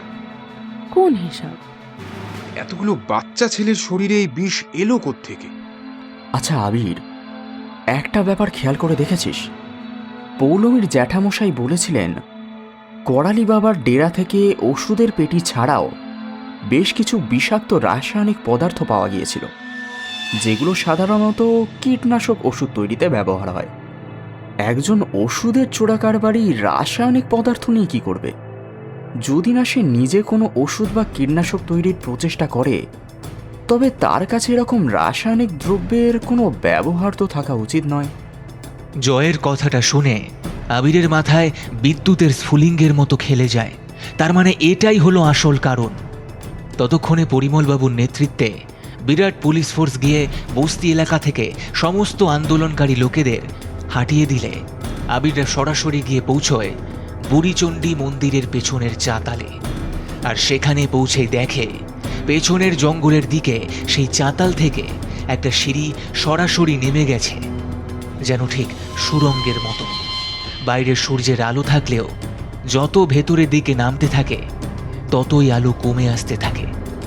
শেষমেশ ওরা গিয়ে পৌঁছয় একটা বেশ বড় সড়ো ঘরের মতো জায়গায়, যেটাকে মাটির তলায় একটা সুসজ্জিত ল্যাবরেটরি বলে ধরে নিতে কোনো অসুবিধা নেই। তার একপাশে বড় বড় পেটিতে ওষুধ প্যাকিং করতে ব্যস্ত জনা দুয়েক লোক, আর টেবিলের উল্টো দিকে একজন বসে বেশ মনোযোগ দিয়ে কিছু রাসায়নিক পদার্থ নিয়ে নাড়াচাড়া করছে। আবিরের নির্দেশ মতো পা টিপে টিপে ওরা চারদিক দিয়ে গিয়ে ঘিরে ধরে সেই লোকটাকে। ডাক্তারবাবু, ওরফে মহান সায়েন্টিস্ট ভুবনবাবু, আপনি কি এখন ফ্রি আছেন? মানে আপনার সঙ্গে একটু দরকার ছিল স্যার। আবিরের কথা শুনে লোকটা প্রায় ভূত দেখার মতো চমকে ওঠে আর চিৎকার করে বলে, আপনারা এখানে কি করে এলেন? কিছু মনে করবেন না ডাক্তারবাবু, আপনার তৈরি করা এই সুড়ঙ্গ পথেই আমরা এসেছি। আসলে আপনার কাছে না আসলে আপনার এই মহান আবিষ্কার নিজের চোখে দেখতে পেতাম না। তাই ভাবলাম যাই, প্রতাপগড় যখন এসেছি তখন পুরো ব্যাপারটা একবার নিজের চোখেই দেখে আসি। কিন্তু কিন্তু আপনারা এখানে এলেন কি করে? বাইরে বাইরে ওরা আপনাদের ভেতরে আসতে দিল কেন? আপনার কথা মতো ওরা ঝামেলা যথেষ্টই করেছিল, কিন্তু কি জানেন তো, পুলিশের রুলের গুঁতো একবার পিঠে পড়লে সব ভূত ঘাট থেকে নেমে যায়। সেই অবস্থায় তাদের হয়েছে। তা আপনার এই মহান আবিষ্কার আমাদেরকে দেখাবেন না? সুকমল বাবুর সঙ্গে গতকাল কথা বলে যতটুকু জানতে পেরেছি সংক্ষেপে, আমি আপনাদের সেটাই বলবার চেষ্টা করছি। তবে আপনি কিন্তু আপনার হাতের রিভলভারটাই লোকটার দিকে তাক করে রাখবেন, এর কোনো বিশ্বাস নেই। ও হ্যাঁ ভুবনবাবু, আমি বলতে শুরু করছি, কেমন? কোথাও ভুল হয়ে গেলে একটু সংশোধন করে দেবেন। তুই এই লোকটার ব্যাপারে কোথা থেকে জানলি? কিছুটা ডক্টর সেনের ডায়েরি পড়ে আর কিছুটা গতকাল সুকমল ঘোষের সঙ্গে কথা বলে। কি তাই তো ভুবনবাবু? আপনি তো সুকমল বাবুর ভাগ্নে, তাই না? বুঝলে অদিতি, এই লোকটার ব্যাপারে যতটুকু জানতে পেরেছি তাতে একে কোনো রকম অপরাধী হিসেবে চিহ্নিত করার আগে একজন পাগল সায়েন্টিস্ট হিসেবে ধরে নেওয়াই ভালো। সুনাম বা দুর্নাম যাই বলিস, এই ভদ্রলোকের দুটোই আছে। সুকমল বাবুর কথা অনুসারে এনার ছোট থেকেই আগ্রহ ছিল ডাক্তারি সাবজেক্টে, তবে ঠিক ডাক্তার হয়ে রোগী সেবা করা এনার লক্ষ্য কোনোদিনই ছিল না। এনার লক্ষ্য ছিল আরো অনেক বড়। উনি ডাক্তারি পড়ার সময় থেকেই নানান জটিল রোগের ওষুধ তৈরি করবার চেষ্টা করতেন, তবে সেটা সম্পূর্ণভাবে করতে যতটা অধ্যাবসায় আর মেধার প্রয়োজন তার কোনোটাই ওনার কোনোদিনই ছিল না। ফলে উনি নিজেকে একজন বিজ্ঞানী হিসেবে প্রমাণ করবার চেষ্টা করলেও বাস্তবে সেটা কোনোদিনই সম্ভব হয়নি। কোনো ওষুধের আবিষ্কার করা যে ছেলে খেলার ব্যাপার নয়, সেটা উনি বুঝতেই পারেননি। সেই কারণেই ডক্টর সেন ওনার প্রকৃতির কথা জানতে পেরে ওনাকে অত্যন্ত তিরস্কার করে হসপিটাল থেকে বের করে দিতে চেয়েছিলেন। ওনার এই হসপিটালে ইন্টার্নশিপ করতে আসার মাসখানেকের মধ্যেই, আর এই মাসখানেক সময় যথেষ্ট ছিল ওনার করালি বাবার এই ডেরা খুঁজে বের করে নেওয়ার জন্য। এই ডেরার কথাই লোকটা আগে শুনেছিল সুকমল বাবুর কাছে, ব্যাস আর কি। ডাক্তারি পড়া ছেড়ে লোকটা এসে জোটে করালি বাবার ডেরায়, আর লেগে পড়ে নিজেকে সায়েন্টিস্ট প্রমাণ করবার নেশায়। আর সেই কারণেই এই লোকটা এখানে এসে নিজের তৈরি এই সমস্ত বিষাক্ত জিনিস দিয়ে বাচ্চাদের হত্যা করে। ওনার প্রতি হওয়া অপমানের বদলা নিতে চাইছেন, তাই তো? আর এনার কারণেই এতগুলো বাচ্চা প্রাণ হারিয়েছে, আর তার থেকেও বেশি ছেলে এখনো আশঙ্কাজনক অবস্থায় মৃত্যুর সাথে লড়াই করছে। না না, আপনারা বুঝতে ভুল করছেন। দেখুন, কোনো বড় একটা আবিষ্কার করতে গেলে কিছু বাচ্চা তো প্রাণে মরবেই, তাই না? এত কিছু ধরতে গেলে হয় না। আর আমি তো আবিষ্কারটা প্রায় করেই ফেলেছি। হ্যাঁ, এই তো দেখুন না, এই গোলাপি রঙের তরলটা আসলে সব রকমের বিষের ওষুধ। যে কোনো রকমের বিষ, সাপের বিষ, ইঁদুর মারার ওষুধের বিষ, বা ওই চাষের জমিতে দেওয়ার কীটনাশক বিষ। কেউ খেয়ে ফেললে বা শরীরে মিশে গেলে আবার এই ওষুধ খেলে সেরে উঠবে। এটা একবার বাজারে এলে একেবারে শোরগোল পড়ে যাবে। এটা কি আপনার পাগলামি নয় ভুবনবাবু? সব কটা বিষ আলাদা, সেগুলো সংক্রমণের পর এবং মাত্রা সব আলাদা আলাদা, তা কি আপনি জানেন না? না না, ওসব কিছু নয়। বিষ মানেই বিষ। যেটা খেলে মানুষ মরে যায় সেটাই বিষ, আর যেটা খেলে বেঁচে যায় সেটা ওষুধ। খুব খুব সহজ ব্যাপার, এর মধ্যে কোনো জটিলতা নেই। এটা আপনি কি করে নিশ্চিত হয়ে বলছেন ভুবনবাবু? আপনি তো এটা কোনো ল্যাবরেটরিতে টেস্ট করেননি, কোনো মেডিকেল অ্যাসোসিয়েশনের অ্যাপ্রুভালও নেই। এটা আপনার কল্পনা ছাড়া আর কিছুই নয়। আরে না না, ওসব কিছু লাগবে না। আমি কালকে এই মন্দিরে যারা আসবে তাদের শরীরে এই ওষুধটা প্রয়োগ করব। দেখবেন, তাদের শরীরে কোনো রকমের যদি জ্বালা যন্ত্রণা থেকে থাকে তাহলে সেটা কেমন চট করে সেরে যাবে। তাহলে প্রমাণ হবে তো? তাহলে আপনারা মেনে নেবেন তো আমি আমি বড় একজন সায়েন্টিস্ট বলে? এটা কি বিষক্রিয়ার ওষুধ না পীর বাবার টোটকা? যত সব পাগলের পাগলামি। আচ্ছা আবির, একটা কথা আমাকে বল, এই লোকটা যদি এই রকম ভাবে মন্দিরে আসা সমস্ত মানুষের মধ্যে এই রাসায়নিক পদার্থটা প্রয়োগ করে, তাহলে সবাই এই প্রসাদ খেয়ে আক্রান্ত হচ্ছে না কেন? শুধুমাত্র বাচ্চারাই কেন হচ্ছে? একদম সঠিক জিজ্ঞাসা করেছিস। এই প্রশ্নটার উত্তরও আমিও খুঁজছিলাম। ডক্টর সেনের কাছে সেই ফুলের পাপড়ির গল্প শুনে আর সেগুলোকে ফরেনসিক টেস্ট করিয়ে যে রেজাল্ট আসে, সেটা পড়ার পর আমার মাথাটা প্রায় ঘুরে যায়। মন্দিরের প্রসাদ বা চরণামৃতর মধ্যে এই লোকটা বিষ প্রয়োগ করে না। ওর বিষ প্রয়োগ করবার একটা সূক্ষ্ম পদ্ধতি আছে। লোকটা আগে এই কেমিক্যালের ভেতর এক বিশেষ ধরনের ফুলের পাপড়ি ডুবিয়ে রাখে, যাতে করে ওই রাসায়নিক পদার্থটা ওই ফুলের পাপড়িতে শোষিত হয়ে যেতে পারে। তারপর মন্দিরে যে ভক্তরা আসে তাদের প্রসাদ দেওয়ার মধ্যে শুধুমাত্র ওই নির্দিষ্ট লোকেদের প্রসাদে ওই লোকটি একটি দুটি করে ফুলের পাপড়ি মিশিয়ে দেয়। কারণ লোকটা জানতো, পুলিশ যখন ওদের শরীরে বিষ ঢোকার উৎস খুঁজতে যাবে তখন তারা কিছুতেই বুঝতে পারবে না সবাই একই ধরনের প্রসাদ খেলেও শুধুমাত্র ওই বাচ্চারাই কেন বিষক্রিয়ায় আক্রান্ত হচ্ছে, বাকিরা হচ্ছে না। এতে ওর লাভ? সেটাকে আপনি নিজের মুখে বলবেন ভুবনবাবু, নাকি সেটাও আমি আপনাকে বলে দেব? দেখুন মশাই, এ সমস্ত কথার কোনো মূল্য আমার কাছে নেই। বিষের কারণে শরীরে রোগ সৃষ্টি না হলে বিষের ওষুধ তৈরি হবে কি করে? এই জন্যই তো আমি ওই ছেলেগুলোর শরীরে বিষটা ঢুকিয়ে দিয়ে তারপর আবার আমার তৈরি করা ওষুধটা ওদের দিতাম। এতদিন ওষুধটা কাজ করেনি, কিন্তু এবার আমি যেটা বানিয়েছি সেটা নিশ্চয়ই কাজ করবে, এটাই আমার বিশ্বাস। আগামীকাল আমি সকালে মন্দিরে যারা আসবে তাদের মধ্যে 10টা বাচ্চাকে বেছে বেছে এই বিষ দেব। তারপর আমার তৈরি করা ওষুধটা তাদের খাইয়ে প্রমাণ করে দেব আমি একজন কত বড় বৈজ্ঞানিক। আপনারা তো এখানে রইলেন, নিজের চোখেই না হয় দেখবেন আমার ওষুধে কাজ হয় কিনা। লোকটা ওর ভয়ঙ্কর কুটিল এবং নৃশংস পরিকল্পনার কথা এতটা সহজ সাবলীলভাবে হেসে হেসে বলছিল যে জয় আর নিজের মাথা ঠিক রাখতে না পেরে লোকটাকে মারতে উদ্ধত হয়ে ওর কাছে এগিয়ে গেলে লোকটা একটা অদ্ভুত সুযোগ পেয়ে যায়। কয়েক মুহূর্ত আগেই যে লোকটি অত্যন্ত নিরীহ গোবেচারা মানুষের মতো অভিনয় করছিল, সেই লোকটাই চোখের নিমেষে জয়কে পেছন থেকে আঁকড়ে ধরে আর ঠিক ওর মুখের উপর একটা কাঁচের পাত্রে একটা রাসায়নিক দ্রব্য ধরে প্রায় চিৎকার করে ওঠে। তোরা তোরা আমার এত দিনের পরিশ্রম নষ্ট করে দিতে এসেছিস, আর ভেবেছিস আমি সেটা এত সহজে হতে দেব? হ্যাঁ হ্যাঁ, এবার এবার দেখ, আমার তৈরি করা এই বিষ তোর বন্ধুর জিভে স্পর্শ করা মাত্রই ও কেমন ছটফট করে মারা যায়, আর সেটাও হবে তোদের চোখের সামনেই। এবার বল বল, আমার এই লড়াইয়ে কে জয়ী হলো? আবিরদের তখন আর বুঝতে বাকি নেই ওই শয়তানটা এই সুযোগটাই খুঁজছিল, আর জয় আবেগতাড়িত হয়ে ক্ষণিকের হঠকারী সিদ্ধান্ত নিতে গিয়ে আদতে ওই লোকটাকে সাহায্য করে দিয়েছে।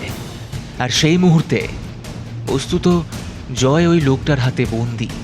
কি মনে হচ্ছে এবার বন্ধুকে যন্ত্রণা পেতে দেখতে মন চাইছে না, তাই না?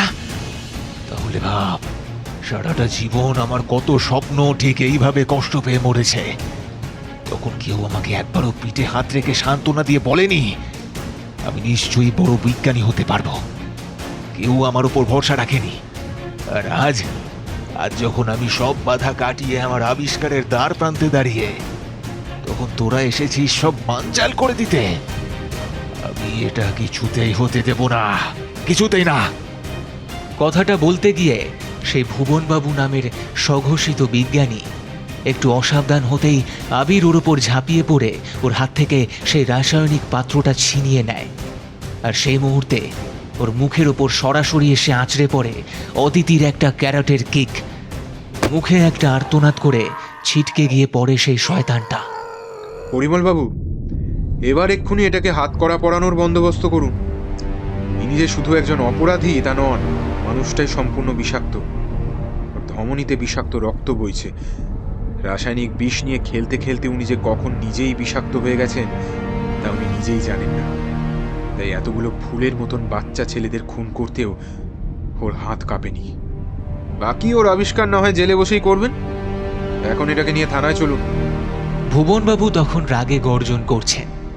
কয়েক মুহূর্তের মধ্যে পরিমলবাবু ওই ভুবনবাবু নামের লোকটাকে পিচমোড়া করে বেঁধে টানতে টানতে এনে ওনার ভ্যানে তোলেন।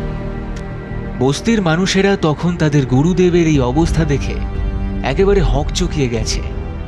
তবে ওই লোকটাই বুড়িচণ্ডীর প্রসাদে বিষ মিশিয়ে দিয়ে এতগুলো বাচ্চাকে হত্যা করেছে জানতে পারার পর তারাও ওই ভুবনের বিরুদ্ধে ক্ষোভে গর্জন করতে থাকে। তবে এবার আর ওদের কোনো রকম সুযোগ না দিয়ে আবিররা ওখান থেকে গাড়ি নিয়ে বেরিয়ে পড়ে। ওদের লক্ষ্য একবার পৌলমীদের বাড়ি গিয়ে ওর জ্যাঠামশাইকে প্রণাম জানিয়ে সেদিনই দুপুরের ট্রেনে কলকাতার উদ্দেশ্যে রওনা হয়ে যাবে। আবির, তাহলে ওই ডক্টর অনিরুদ্ধর ব্যাপারটা কি হবে? দেখ, ডক্টর সেনের ডায়েরি থেকে আমি যতদূর জানতে পেরেছি, লোকটা প্রত্যক্ষভাবে না হলেও পরোক্ষভাবেই ওষুধ পাচারকারী চক্রের সঙ্গে যুক্ত ছিল। সম্ভবত এই ভুবনের পাগলামি আর মানুষ মারার খেলার কথা জানতে পেরে বিবেকের তাড়নায় তোকে এইসব বলেছে। সেই কারণেই ওকে হসপিটাল থেকে ডক্টর সেন বের করে দেন কয়েক মাস আগে। আমার মনে হয় এই ভুবনবাবু অ্যারেস্ট হওয়ার পর ওর কাছে জাল ওষুধের সাপ্লাইয়ের লাইন কেটে যায়। তাছাড়া ভদ্রলোক ডাক্তার হিসেবে অত্যন্ত ভালো।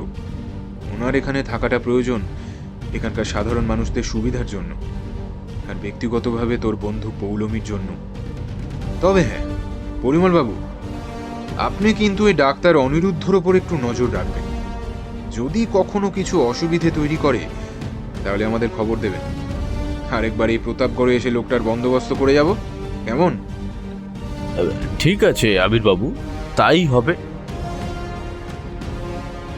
আপাতত প্রতাপগড় বিষ সংক্রমণ তদন্তের সমাধান সম্পূর্ণ হয়েছে। তাই ব্যাপারটাকে আর বেশি না বাড়িয়ে আবিরা তখনকার মতো প্রতাপগড় ছেড়ে চলে যাওয়ার পরিকল্পনা করে। ওখানে দায়িত্বে পরিমলবাবু তো রইলেন, কিছু হলে উনি সামলে নিতে পারবেন। তাই এবার ওদের প্রতাপগড় থেকে বিদায় নেওয়ার পালা। তখন সূর্য বেশ তাপ ছাড়িয়ে মাথার উপর ঝলমল করছে। অদিতির কাছে ওর বান্ধবী পৌলমীর ফোন আসে। ওদের খাবার তৈরি হয়ে গেছে।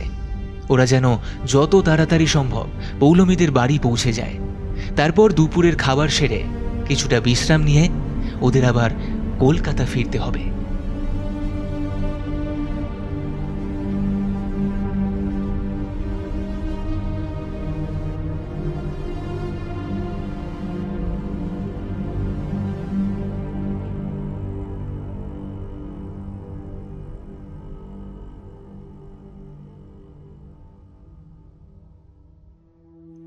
শেষ হল লেখক শিবাঙ্গনের কলমে আবির এবং জয় সিরিজের গল্প বুড়ি চণ্ডীর প্রসাদ। আজকের গল্পের গল্প পাঠিয়েছিলাম আমি সৌভিক। গল্পে আবিরের চরিত্রে সৌমদীপ, জয়ের চরিত্রে সৌভিক দাস, অদিতির চরিত্রে মৌপিয়া, ইন্সপেক্টর পরিমল সামন্তর চরিত্রে পার্থ, পৌলমীর জ্যাঠামশাই এবং ভুবনের চরিত্রে রমাকান্ত, রতনলালের চরিত্রে দিব্যেন্দু, ডক্টর সেনের চরিত্রে কুমারজিৎ, ডক্টর অনিরুদ্ধর চরিত্রে প্রিয়ম, বস্তিবাসী রতন এবং কারখানার শ্রমিকের চরিত্রে আমি সৌভিক, পৌলমীর চরিত্রে সঞ্চিতা। গল্পের শব্দ সংযোজনে সৃজা, আবহ সৃষ্টিতে আমি সৌভিক। এই সুন্দর পোস্টারটি ডিজাইন করেছে টিম পিক্সেলেট। তবে কেমন লাগলো আজকের গল্পটি কমেন্ট বক্সে জানাতে ভুলবেন না যেন। গল্পটি ভালো লেগে থাকলে অবশ্যই আপনার বন্ধু এবং পরিবারের সঙ্গে গল্পটি শেয়ার করে দিন, আর গল্পটি হাইপ করে দিতে ভুলবেন না যেন। আরও এরকম নিত্য নতুন গল্প শুনতে এখনই সাবস্ক্রাইব করুন আমাদের ইউটিউব চ্যানেলে, আর পাশে থাকা বেল আইকনটিকে অল করে দিতে ভুলবেন না যেন, যাতে আমাদের সমস্ত নতুন গল্পের আপডেটস আপনার কাছে সবার আগে পৌঁছে যায়। তবে আজ চলি, ফিরে আসব আরও একটি নতুন এবং রোমাঞ্চকর গল্প নিয়ে। ততক্ষণ ভালো থাকুন, সুস্থ থাকুন, আর শুনতে থাকুন রহস্য, রোমাঞ্চ, থ্রিলার এবং